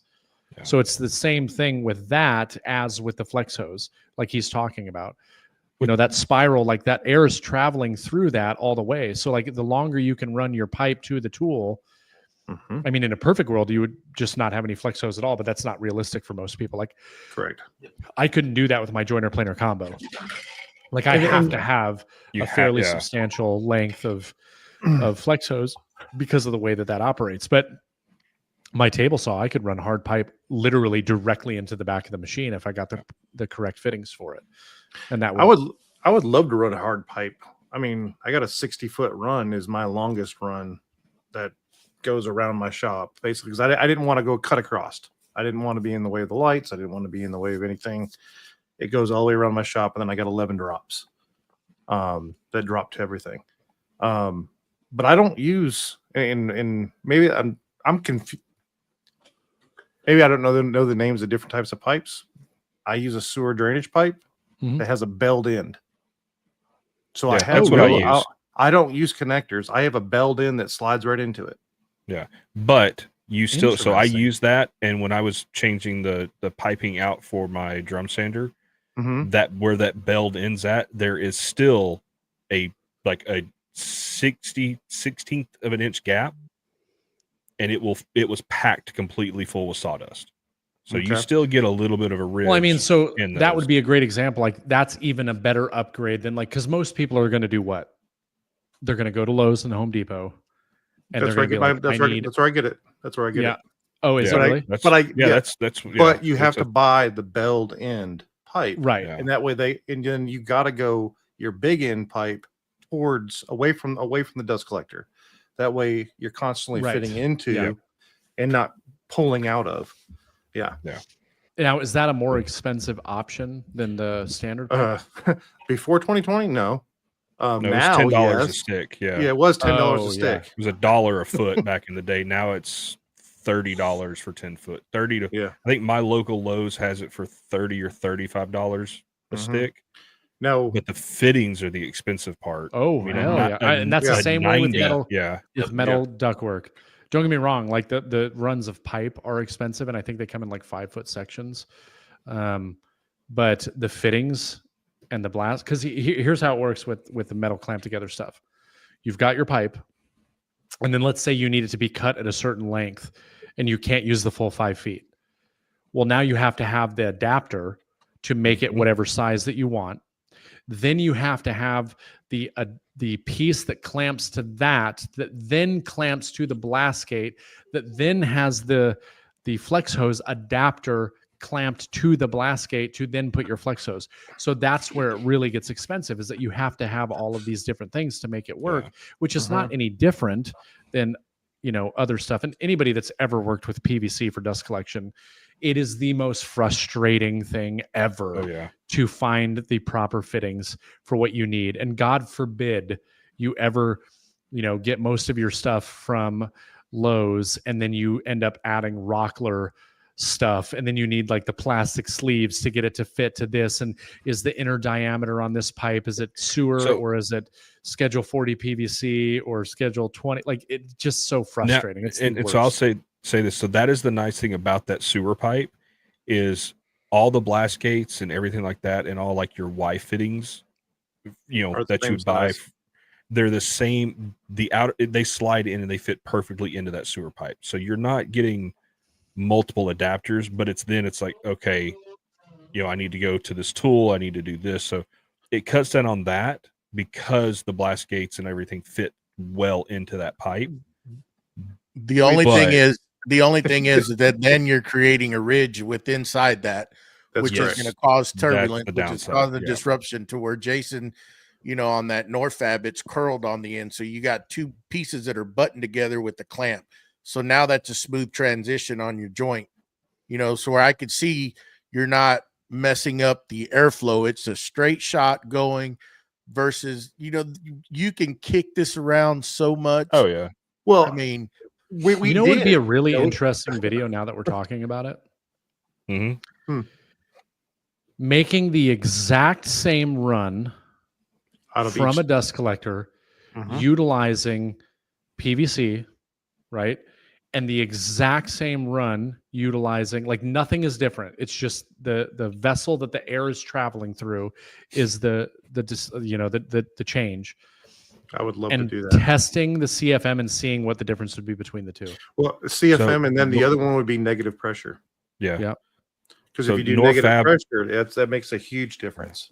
Norfab, if you're listening, Send me a message. I'll send you my address. Yeah. You can send me everything. I'll help. I'll film everything. Jason can do the talking points, and we'll get this taken care of.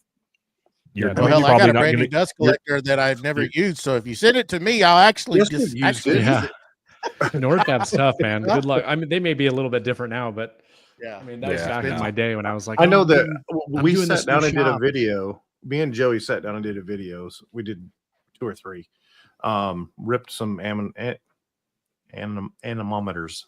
Ripped There them you go, up. bud. Oh, You got yeah. it. I'm proud of you. Yeah. I have a hard time with that word. I don't know why, but we tore them up until we figured out that we were going the wrong direction. But We're not true supposed story. to say that. True Just supposed to say didn't know there was an arrow up in the inside of it. Yeah. But anyways, I did a bunch of it, and I changed. Literally, I had just bought, and I still have them. And anybody wants them, just hit me up. I'll give them to you. All these aluminum blast gates, and I put them in, and these things, the air pressure it kept on slowing down, and I couldn't figure it out, and I kept on. And then I took a piece of paper and I lit it on fire. When I crushed it, and it had smoke. Yeah. Yep. Everything, and every one of those aluminum blast gates leaked. Every single one of them. And so I designed my own. We sat down and designed our own, made them so that they would close up. I can do them on a CNC, can put them together real quick, and ever since then, I can get negative air pressure out of my dust collector. I changed dust collector. I used to run my whole entire shop off a Harbor Freight, upgraded with a I've upgraded it since then, and I kept it. I kept that one just so I could do videos on the upgrades that I did. But I bought a Clearview 1600, and I can get about 1685 at the end of a blast gate after 60 foot run, and I'm smooth. Everything's smooth on it. So to say that, listening to everything you had to say that if I ran that same run and ran it off from the NordFab stuff, and if it would increase, I'd be interested. I would be interested to see that. That yeah. actually may be not a terrible pitch that you could do. I don't know how. I mean, maybe NordFab wouldn't be super into it, but something like US Duct might be. I mean, just about every company now, they're a lot more interested in working with people that have, social media followings or do videos like that, because the value that you would provide by doing a video that, essentially scientifically shows like, hey, look, here's the deal. Here's what I'm getting now. Here's what I get just simply by switching to this. If you want to get the best performance, that's all you need to sell something. You don't need to make it like a sales pitch. You just need to show the value. Yeah. If you can show the value and prove why something is better than something else, it sells itself. Yeah, because I nerd out on that kind of stuff. I love dust. I love dust collection. I love designing shops. I mean, it's something I like to do. And we sat down and did all these videos and cut them up and figured everything out and did numbers, and I'm calculating everything out and doing all the mathematics on it. And come to find out, it was the 2 killers in our shop. Well, 3 killers in the shop was 90s. So you always want to do 45 with at least a 1 foot stick on it, and then a spiral pipe and the blast gates.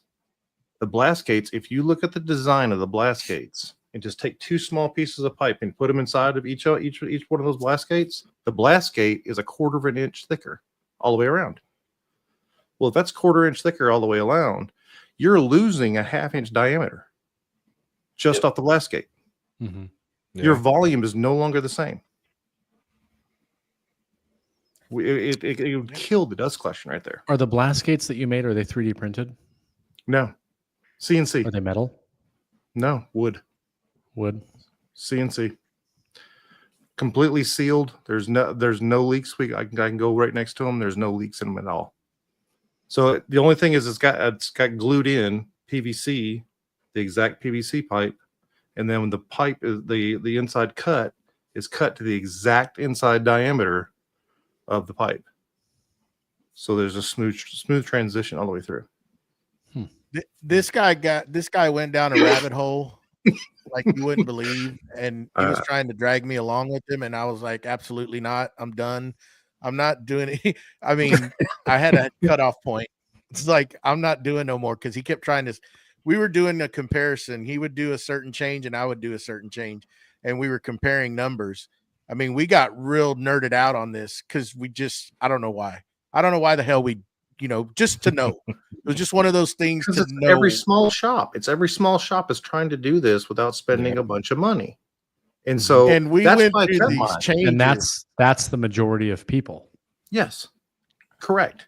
That's your 90%. It was the thing was because Harbor Freight, of course, tells you that you're going to get this much CFM. And like you said, in the perfect scenario, you will, right? But when you bring all of these woodworkers in that are putting it in, they're not making their runs correctly, and you're not going to accomplish those CFMs. You're not. So when we did it, we started off and we started doing changes and we improved the CFM flow just to see, because when not everybody out there has $1,000 to go throw or whatever at something, right? So when you can go get a $200 dust collector with minute changes to help improve your dust collection, because let's face it, it is dangerous. That's something that you need to keep in mind when you're working with wood, that it can affect you, down the road. So we just started playing with it, and we just started like, can we make this change? And it was just off of simple things that we did, stuff that's around the shop, changing the plate out, changing, of course, the impeller. I didn't do it to mine, he did it to his, but just these simple things and opening that dust collector up to be able to pull in more volume into it, but also at the same time, you need to be able to push it out of it. So changing it from a bag to, a filter. Yeah. We did a lot of different things. I mean, we nerded it out. And then at some point I was like, I'm done. One filter, two filters. No, so I went from one filter to two filters. I went for a clear out box at the bottom of it, so you didn't have to empty it out. I went to, so the only thing I had left to do that I didn't do, that I couldn't change, was on the Harbor Freight. It goes from a 4.5 to 4.5 by 5.5 hole to a 4-inch diameter. Well, you figure out that surface area, 4-inch diameter circle is 12.56. So, and then I had over 20 on the other. I'm losing air. I'm not allowing to pull air hard more. So that was my only limitation. So then I just made that change, and I have an elbow that's the exact same size that drops straight into a filter, increase my CFMs. Yeah, an elbow. When I had, and that is, yeah.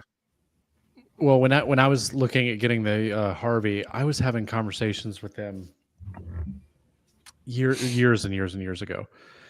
But they put me in contact with this guy who had been in the dust collection and airflow and ducting industry for like 40 years. This guy must have been 85 years old. We spent an obscene amount of time on the phone together. Like, he was just an older guy that just loved to talk about stuff. And this guy had more knowledge on how to maximize CFM and airflow and the science behind it.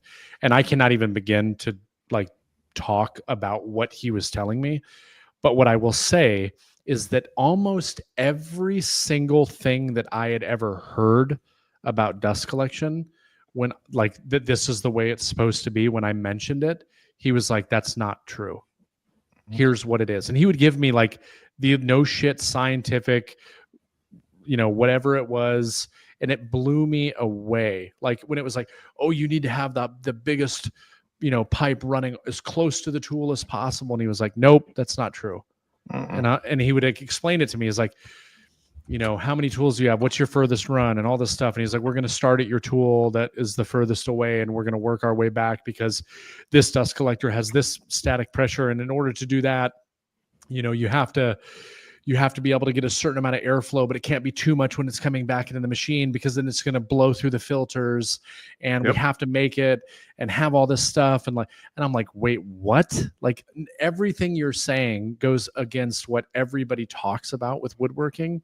Yeah. And there's so much more to it than just get the biggest dust collector you can get, the biggest pipe that you can get, and run it all the way. Like that's so not the case, but that's what people think because there's all these people online that are saying that, but they're not the people that have been doing it for 50 years and have tested it over and over again. And like every dust collector is different. Like you could have this ductwork for this collector, but if you get this collector, we need to do this.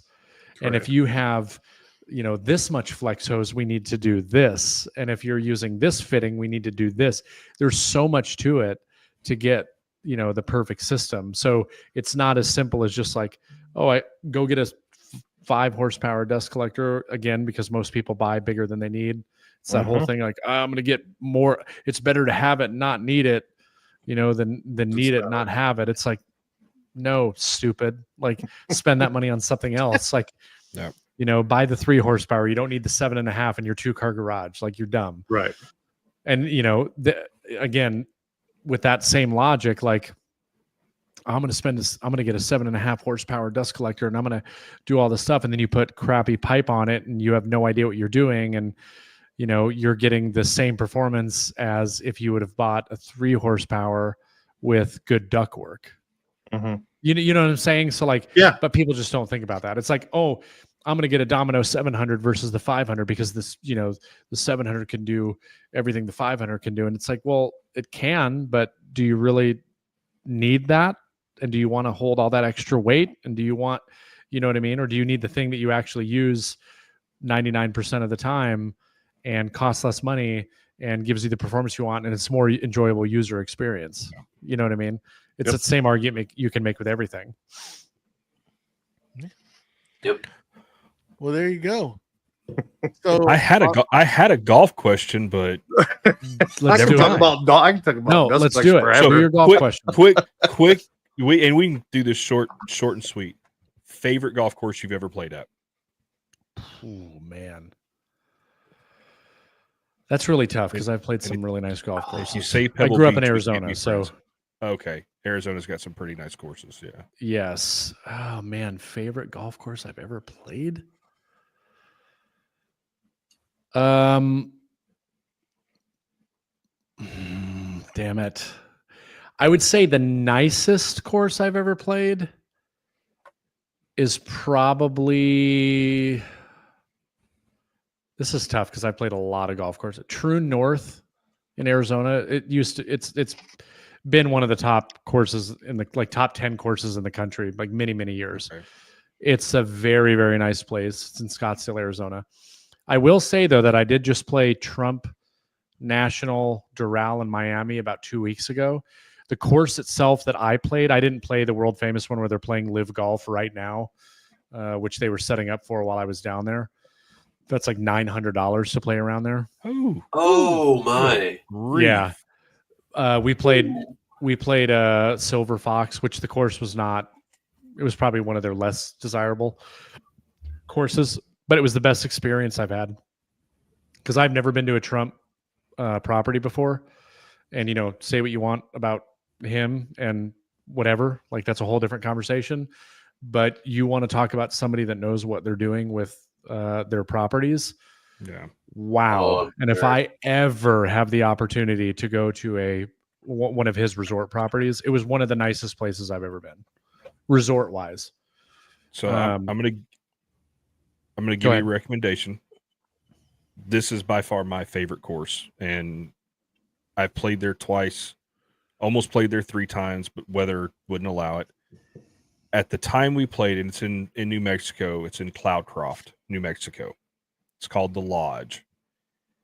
When I played there 20 years ago, I believe at the time it was the highest elevation golf course either in the United States or in the world. It's gas cart only. It's a 9 green course, but an 18-hole course. So you have 2 tee boxes for each hole and two pins for each hole. on each green. I kid you not. The first tee box, you could almost chip it, and it would roll down the hill and almost make it to the green. Oh wow! It is hills and valleys. And the last year, it was my dad and brother and I would take a week to go play golf in New Mexico every year when I was in high school. And the last year we went to play, we get there and they're like, "Sorry guys, y'all aren't playing today. The course is underwater," because there's a lot of valleys. And it was so bad, like 80% of the course was the greens were underwater because of all the flooding. But yeah, if you ever get the chance to go to New Mexico and play, try to get to Cloudcroft. And it's not like this like PGA, super fancy course. It's just a really neat experience because you're playing through the mountain essentially. Yeah. When we were in Phoenix, we played a place that was like spread throughout the mountains, like out in the middle of nowhere, called Quintero. I've heard of that. Yeah. Oh, I've heard of that. Yeah. It was $450 to play. Ooh. And I walked away from it going, it was one of my least favorite courses we played in Arizona. It was double what we paid everywhere else. And this is in January, so it's peak season. Yeah. But you don't need to spend a ridiculous amount of money to play really, really good golf. It's just very location dependent and time of year, like Arizona. But when I was in Miami a couple of weeks ago, I did get the opportunity to play a course called Deering, which is a private country club. And it's like very exclusive. And like most people that live in Miami will like never get the opportunity to play there because it's like $150,000 initiation fee to become a member there. But one of the guys that we were playing with was a member there. That was a nice course. That would probably be in my top 5, maybe. Like it was really, really, really nice. I mean, Florida golf is just awesome. Yeah. But yeah, I love it. I'm an hour from where the Byron Nelson's held. Really? Yeah. And I've never played it. I've worked it because I worked for one of the sponsor companies, or the sponsor company. It's a beautiful course, and I want to get out there and play. So if you ever make it to Dallas, Texas, hit me up. We'll go play the Byron Nelson. I was in Dallas twice last year. I'm going to be matter of fact, I might be in Dallas in the next 2 months. Well, shoot me a message. We'll try to get if we can, we'll go get a round of golf in or something. I can tell you 2 golf stories of mine. One, I was 14 years old, and there was a sign in this country club that I lived down the street from that said that they'd pay 25 cents per golf ball. So we found some golf balls in the woods and stuff like that and took them up there and got money. I'm like, man, this is easy. I saw these guys driving these balls in these ponds. And I was like, huh. So we went down into the pond and started swimming and started pulling up golf balls. And we were getting golf balls out of these ponds. We took him up there and he's giving us money. He says, "Where are you getting all these?" "Oh, out of the woods." "Yeah, out of the woods and stuff." He ended up catching us down there and ran us off out of there. But that's my first story. And then my second story is a contractor. One of my first major jobs I did down in South Georgia. I was a construction materials testing guy, and he's the contractor, and he's like, "Listen, we ain't got a lot to do out here for a while, but if you want to learn how to drive golf balls," and we started driving golf balls. And he says, if you can hit it inside the driver's cab, I'll take you golfing. And we're hitting golf balls at the drivers as they're driving by with soils and stuff like that out on these pans. And I did. I got it in the cab. So he took me golfing, and I show up. He's like, "Oh, no. You got to wear a collared shirt, and you got to wear this, and so you put all this stuff on me." And took me golfing. I shot a 72. Now it was a par 3 golf course, and that was we only played 9 holes, but I shot a 72. That's okay. It's a little different. Yeah. I see what you did there. I see what you did there. Oh dear. That was horrible. It was horrible. I mean, I could hit the ball too. I could hit the ball to the green. That wasn't the problem. It was on the green, getting it in the hole. That wasn't. Yeah. Oh, no, putting's, my short game putting's is one horrible. of the biggest things. That was horrible. We have. Go ahead, BJ. I was gonna say we almost got to play a course in Dubai when I was a kid, and I lived in Saudi as when I was a kid, and my dad scheduled everything. We go to play.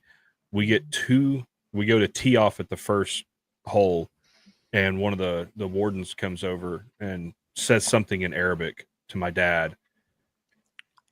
And I see this look on my dad's face, like, you've got to be kidding me. Like, are you serious now? He looks at me, he goes, get back in the cart. We got to go. There's no children allowed, no women or children allowed on the golf course. And here I am, a like 8-year-old kid or something. And yeah, they kicked us off the course. I was like, yeah. Yeah, we have our golf league starting up on Wednesday, actually. So we'll have our first week. I finished really good I don't know what I was doing right last year, but I ended up taking third out of what do we have, 23 people. And I finished in third. Not a bad year. So one thing that growing up in Arizona, there's hundreds of golf courses in Arizona, right? It's one of the top states for golf, right? Oh yeah. Next to Florida and California and all these places. I never knew like the country club experience ever, right? I never experienced it. Matter of fact, I never experienced it until about a year ago after I was retired from the Army.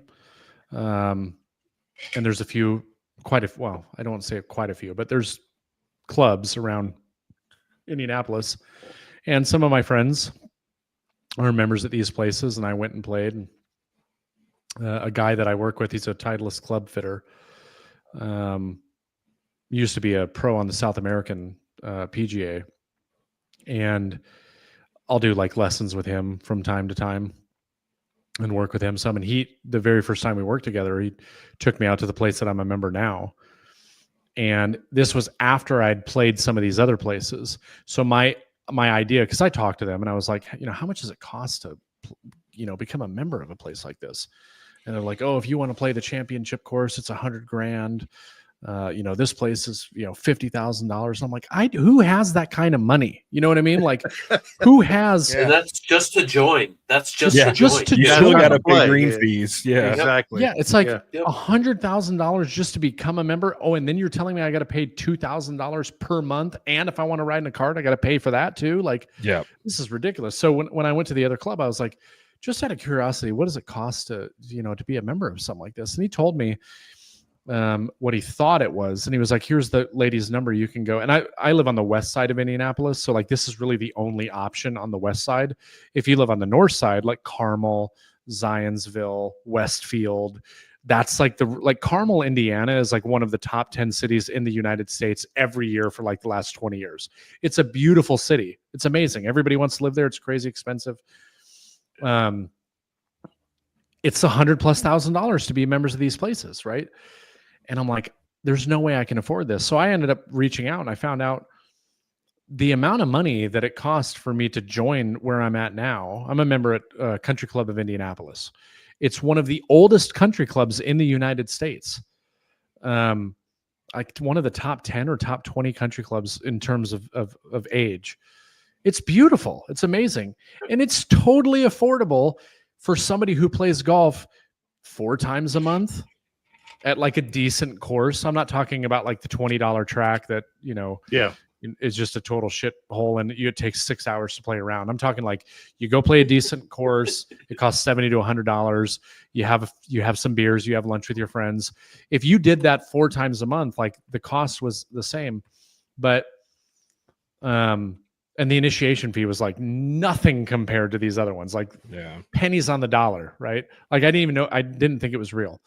But I joined, and what I realized is like it's a very different experience, and it's actually made golf more enjoyable. And I thought that I would be worried about playing the same course all the time, but all I think about is just going to that place where everybody knows each other, where you can essentially have the course to yourself. Like it's almost like it's your own place, right?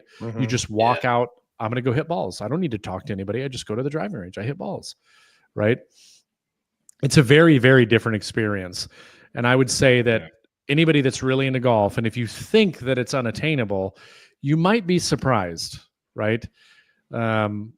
definitely look into it. If you're serious about golf and you live near one, at least ask and find out what that costs, because it's a very, very different experience. And I think that's probably one of the things that's got me so much more into it. And the other thing that I really like about the club that I'm at, it's very hard. It's very difficult. It's not a long course, not super long, but it's hard. And it has humbled me. I think my handicap has increased by like 3.5 strokes since August. Just playing this, I've played my worst rounds in years at this place. But when I go somewhere else, it's kind of a joke. At most courses, not all of them, but most. Anyway, I know this is not a golf podcast. I'm sorry. I could talk about everything. I could talk about golf for hours. I love golf. It's okay. Golf is the only thing I love more than woodworking. Maybe my wife and kids. Maybe. I tried it once when we were up in Dallas, and I'd never golfed before, and I went and we were up there working. We'd been up there working for a long period of time, so I went and bought a set of golf clubs, and it was a bunch of we had no business being out there. But this one guy that was part of the group, he was a golfer, and he had bought this fancy driver. He had just bought it, never even used it. And one of the guys that was with us was about to tee off, and he's like, let me try it. And he's like, okay. I've never laughed so hard in my life. This thing was brand new. This guy took a swing. Or something. I think that's what it was. He took a swing, and the head of the club went flying through the air into the water. He broke it. The guy never even got to use it. Well, it might have been detachable. It might have been detachable also, and it wasn't screwed on properly. Because some of the clubs you can swap the shaft out. You can make it neutral. Like if you want to do a fade. That was a big eye opener for me. Like I played with the same clubs that I played with when I was in high school.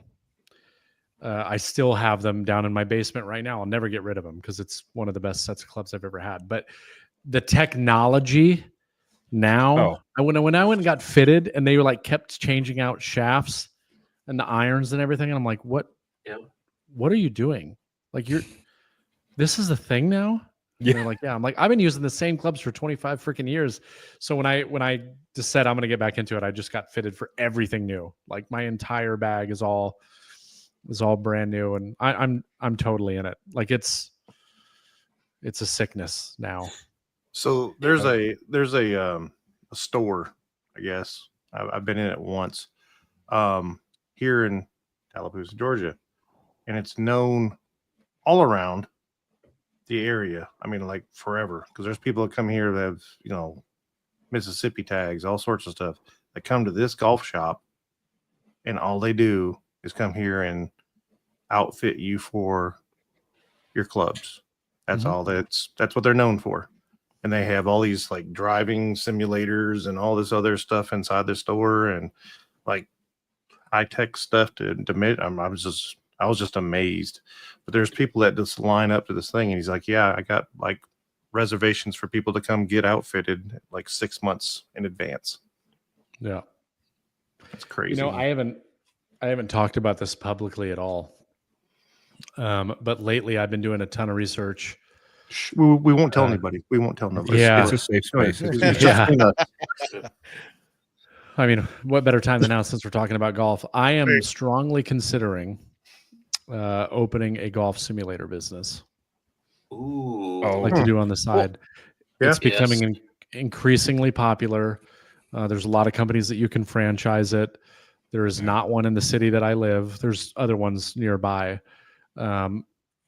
It's the type of business that can kind of run itself if you do it a certain way. But I'm very interested in doing it because, now that we've at the point that I'm at now in terms of social media, and I'm not, you can only look for tax deductions for so long, right? Yes. You can only buy the next new thing so many times before it makes sense. And like spending money, buying new tools that you don't really need just to get the tax deduction, it's like you're spending $1 to save 60 cents, right? It's not, write-offs are not as great as people think, but it also sucks cutting huge checks to the IRS that you get nothing for. So I've been trying to think like, what's the next thing that I need to do?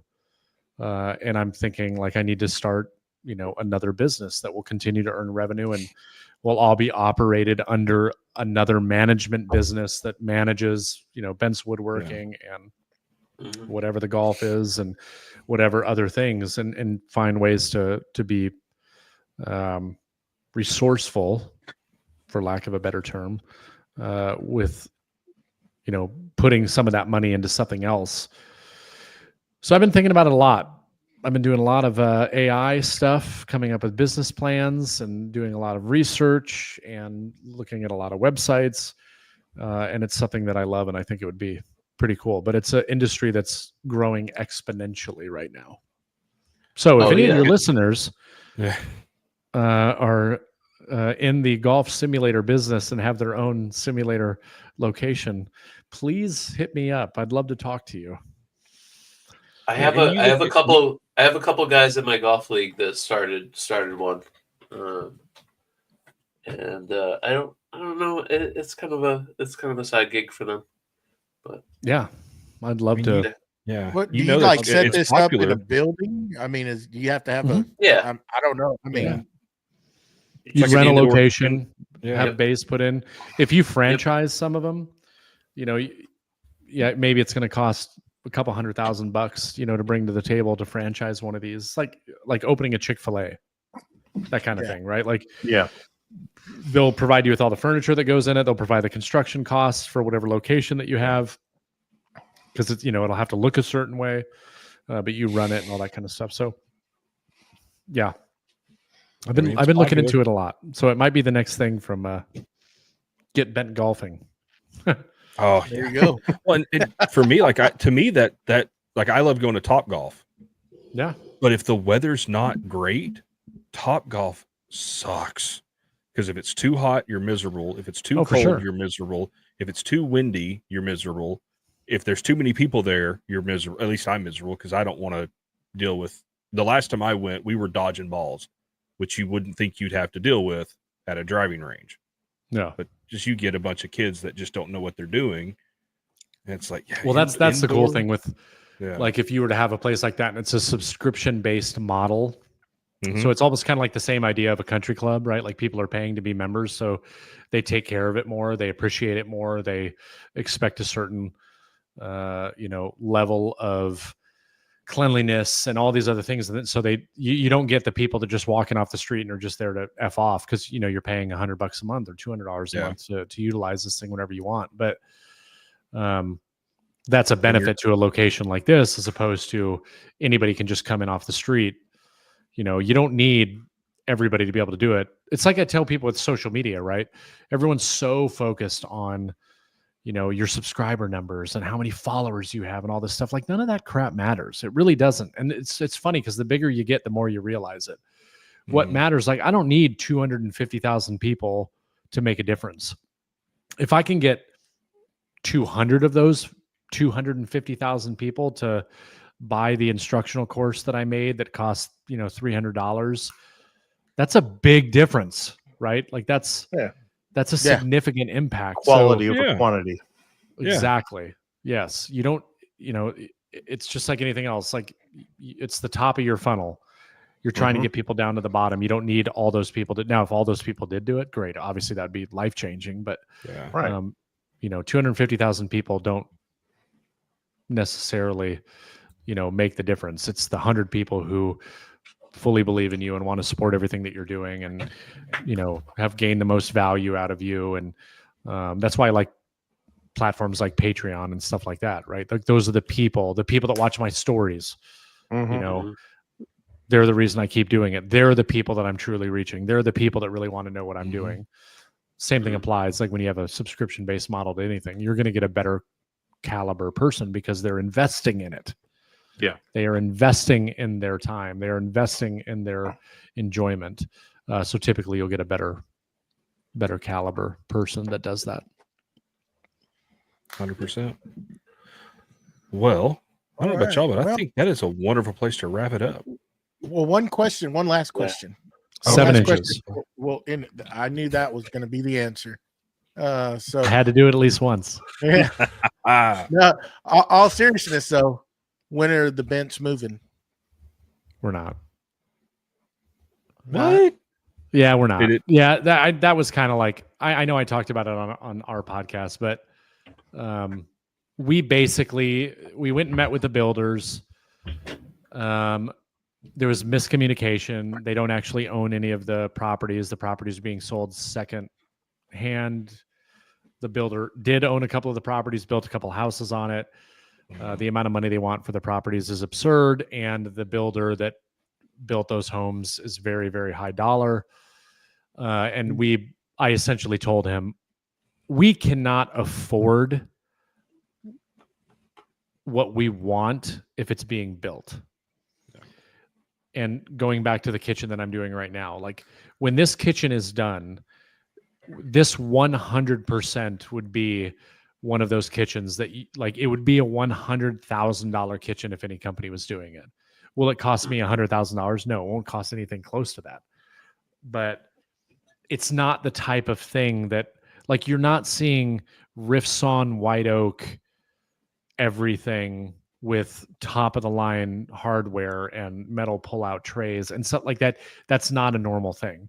You can spend $40,000 on a kitchen and it would be really nice. It would be like painted with shaker style doors and dovetail drawer boxes, but that's still a $40,000, $50,000 kitchen, right? Like if I had to pay a builder to replicate what I'm doing, because that would be my goal. If I'm going to buy a home that's built, do you think I want to build a home that I then have to make the home that I want? No, I want to build the home that I want it to have everything. So I don't have to worry about doing that. And I can build intricate furniture pieces and become a better woodworker.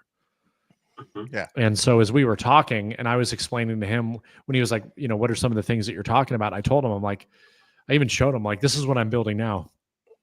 He goes, at the price point that you're looking to be at, you're not getting that. He's like, we could build that, but you're not going to get it at the price point that you want. And I'm like, yeah, so what's the point? Yeah. Mm-hmm. So we're just not there yet. I know everybody thinks that I make this crazy screw you YouTube money and I'm, you know, crazy loaded and all YouTubers, you know, it's not the case. I can't afford the home. So we decided, you know, we're happy with where we're at. I don't want to move, just to be clear. Like, I definitely don't want to. Like, there are things that would be great about it. I'm not chomping at the bit to move, but we're just going to continue to make this place the place that we want. There you go. And then when it comes time to sell it, somebody will walk in and they'll go, oh my freaking God, this is amazing. And I've already had people make the comment like, yeah, you're never going to get your money back out of it though. But a lot of people fail to understand is that, you know, yes, these are expensive upgrades, but you know, I wouldn't have built what I built had it not been for Salice. Yeah. You know what I mean? Like Salice has been amazing to me and they provided the hardware for this. That saved me a ton of money, right? And so I was able to do that. So I'm not worried about getting my money back when we go to sell the house. Like unless the market tanks and my house drops $200,000 in value, I think we'll be okay. Well, it's not always about, you know, getting your money back out of it. Sometimes you're building it to live in it. And this is the way 100%. I want to live in it this way. I don't want to Yeah. live in it. I don't want to slum it just so that I don't, you know, build over the market value. Right. Great. Well, all right. And plus you have the wow factor. You know, you want people to come into your house and be like, oh my God, I have to have this because this is amazing. I would never find this in another house. And so and that kitchen will do that. I mean, once you're finished with it, I mean, what you've done is beautiful to this point. So that's where you spend most of the time. That's where most people are going to spend their money when they build a house. It's in that kitchen, living room area, and that wow factor. You know, for anybody to walk in and see that, that's going to be a big selling point. It's going to be like, woo, you know. Well, I mean, yeah. Well, women buy houses, and I'm not trying to be sexist or anything, but they want if they're in there, if they are the ones in the kitchen, they want it to be nice. And bathroom sell houses, the other one is bathrooms. So, well, here's the good thing. my wife sees stuff on Pinterest and Instagram and TikTok and YouTube. And so I'm just replicating what the trend is right now. So I'm not worried about it. Like the white oak and the white and the black hardware and all that stuff, like the trend that's going on right now. The slat walls that you see behind me, that's cool, right? Yeah. It's all over the house. So yeah. Can you make the cabinets come down to me since I'm only 5'2" and the cabinets are all the way up to the no? Yeah. Oh, yeah. We've already talked about European hinges. Okay, sure. Yeah. All right, Jason. Anything coming up that you want to let everybody know about? Nope. Same old stuff. All right. Nothing All too right, crazy. well, we'd like to thank you for taking the time out. It's been a good show. Hell, we've never gone this long before. We could have probably kept going. It's been good. I can talk. Before we all leave, I just want to say one thing. Just one thing. Jay, if you have never don't follow Jason's channel, please do. But check him out at the very beginning. There's a story he did. I think it was at a Wackerle or a Woodcraft. I can't remember which one it was at. Where you stood up and you talked to everybody. And the thing, yeah, and it was a great speech or talk that he did. And if you can get a chance to catch that thing, please do. It's one of the first things I ever watched of his, and that's why I started watching him from there on out. But just check it out. That's all I got. All right. Well, we'll end it on this. All right, guys. Thanks everybody for being out and in the chat, hanging with us. It's been great. Thanks, Jason, again.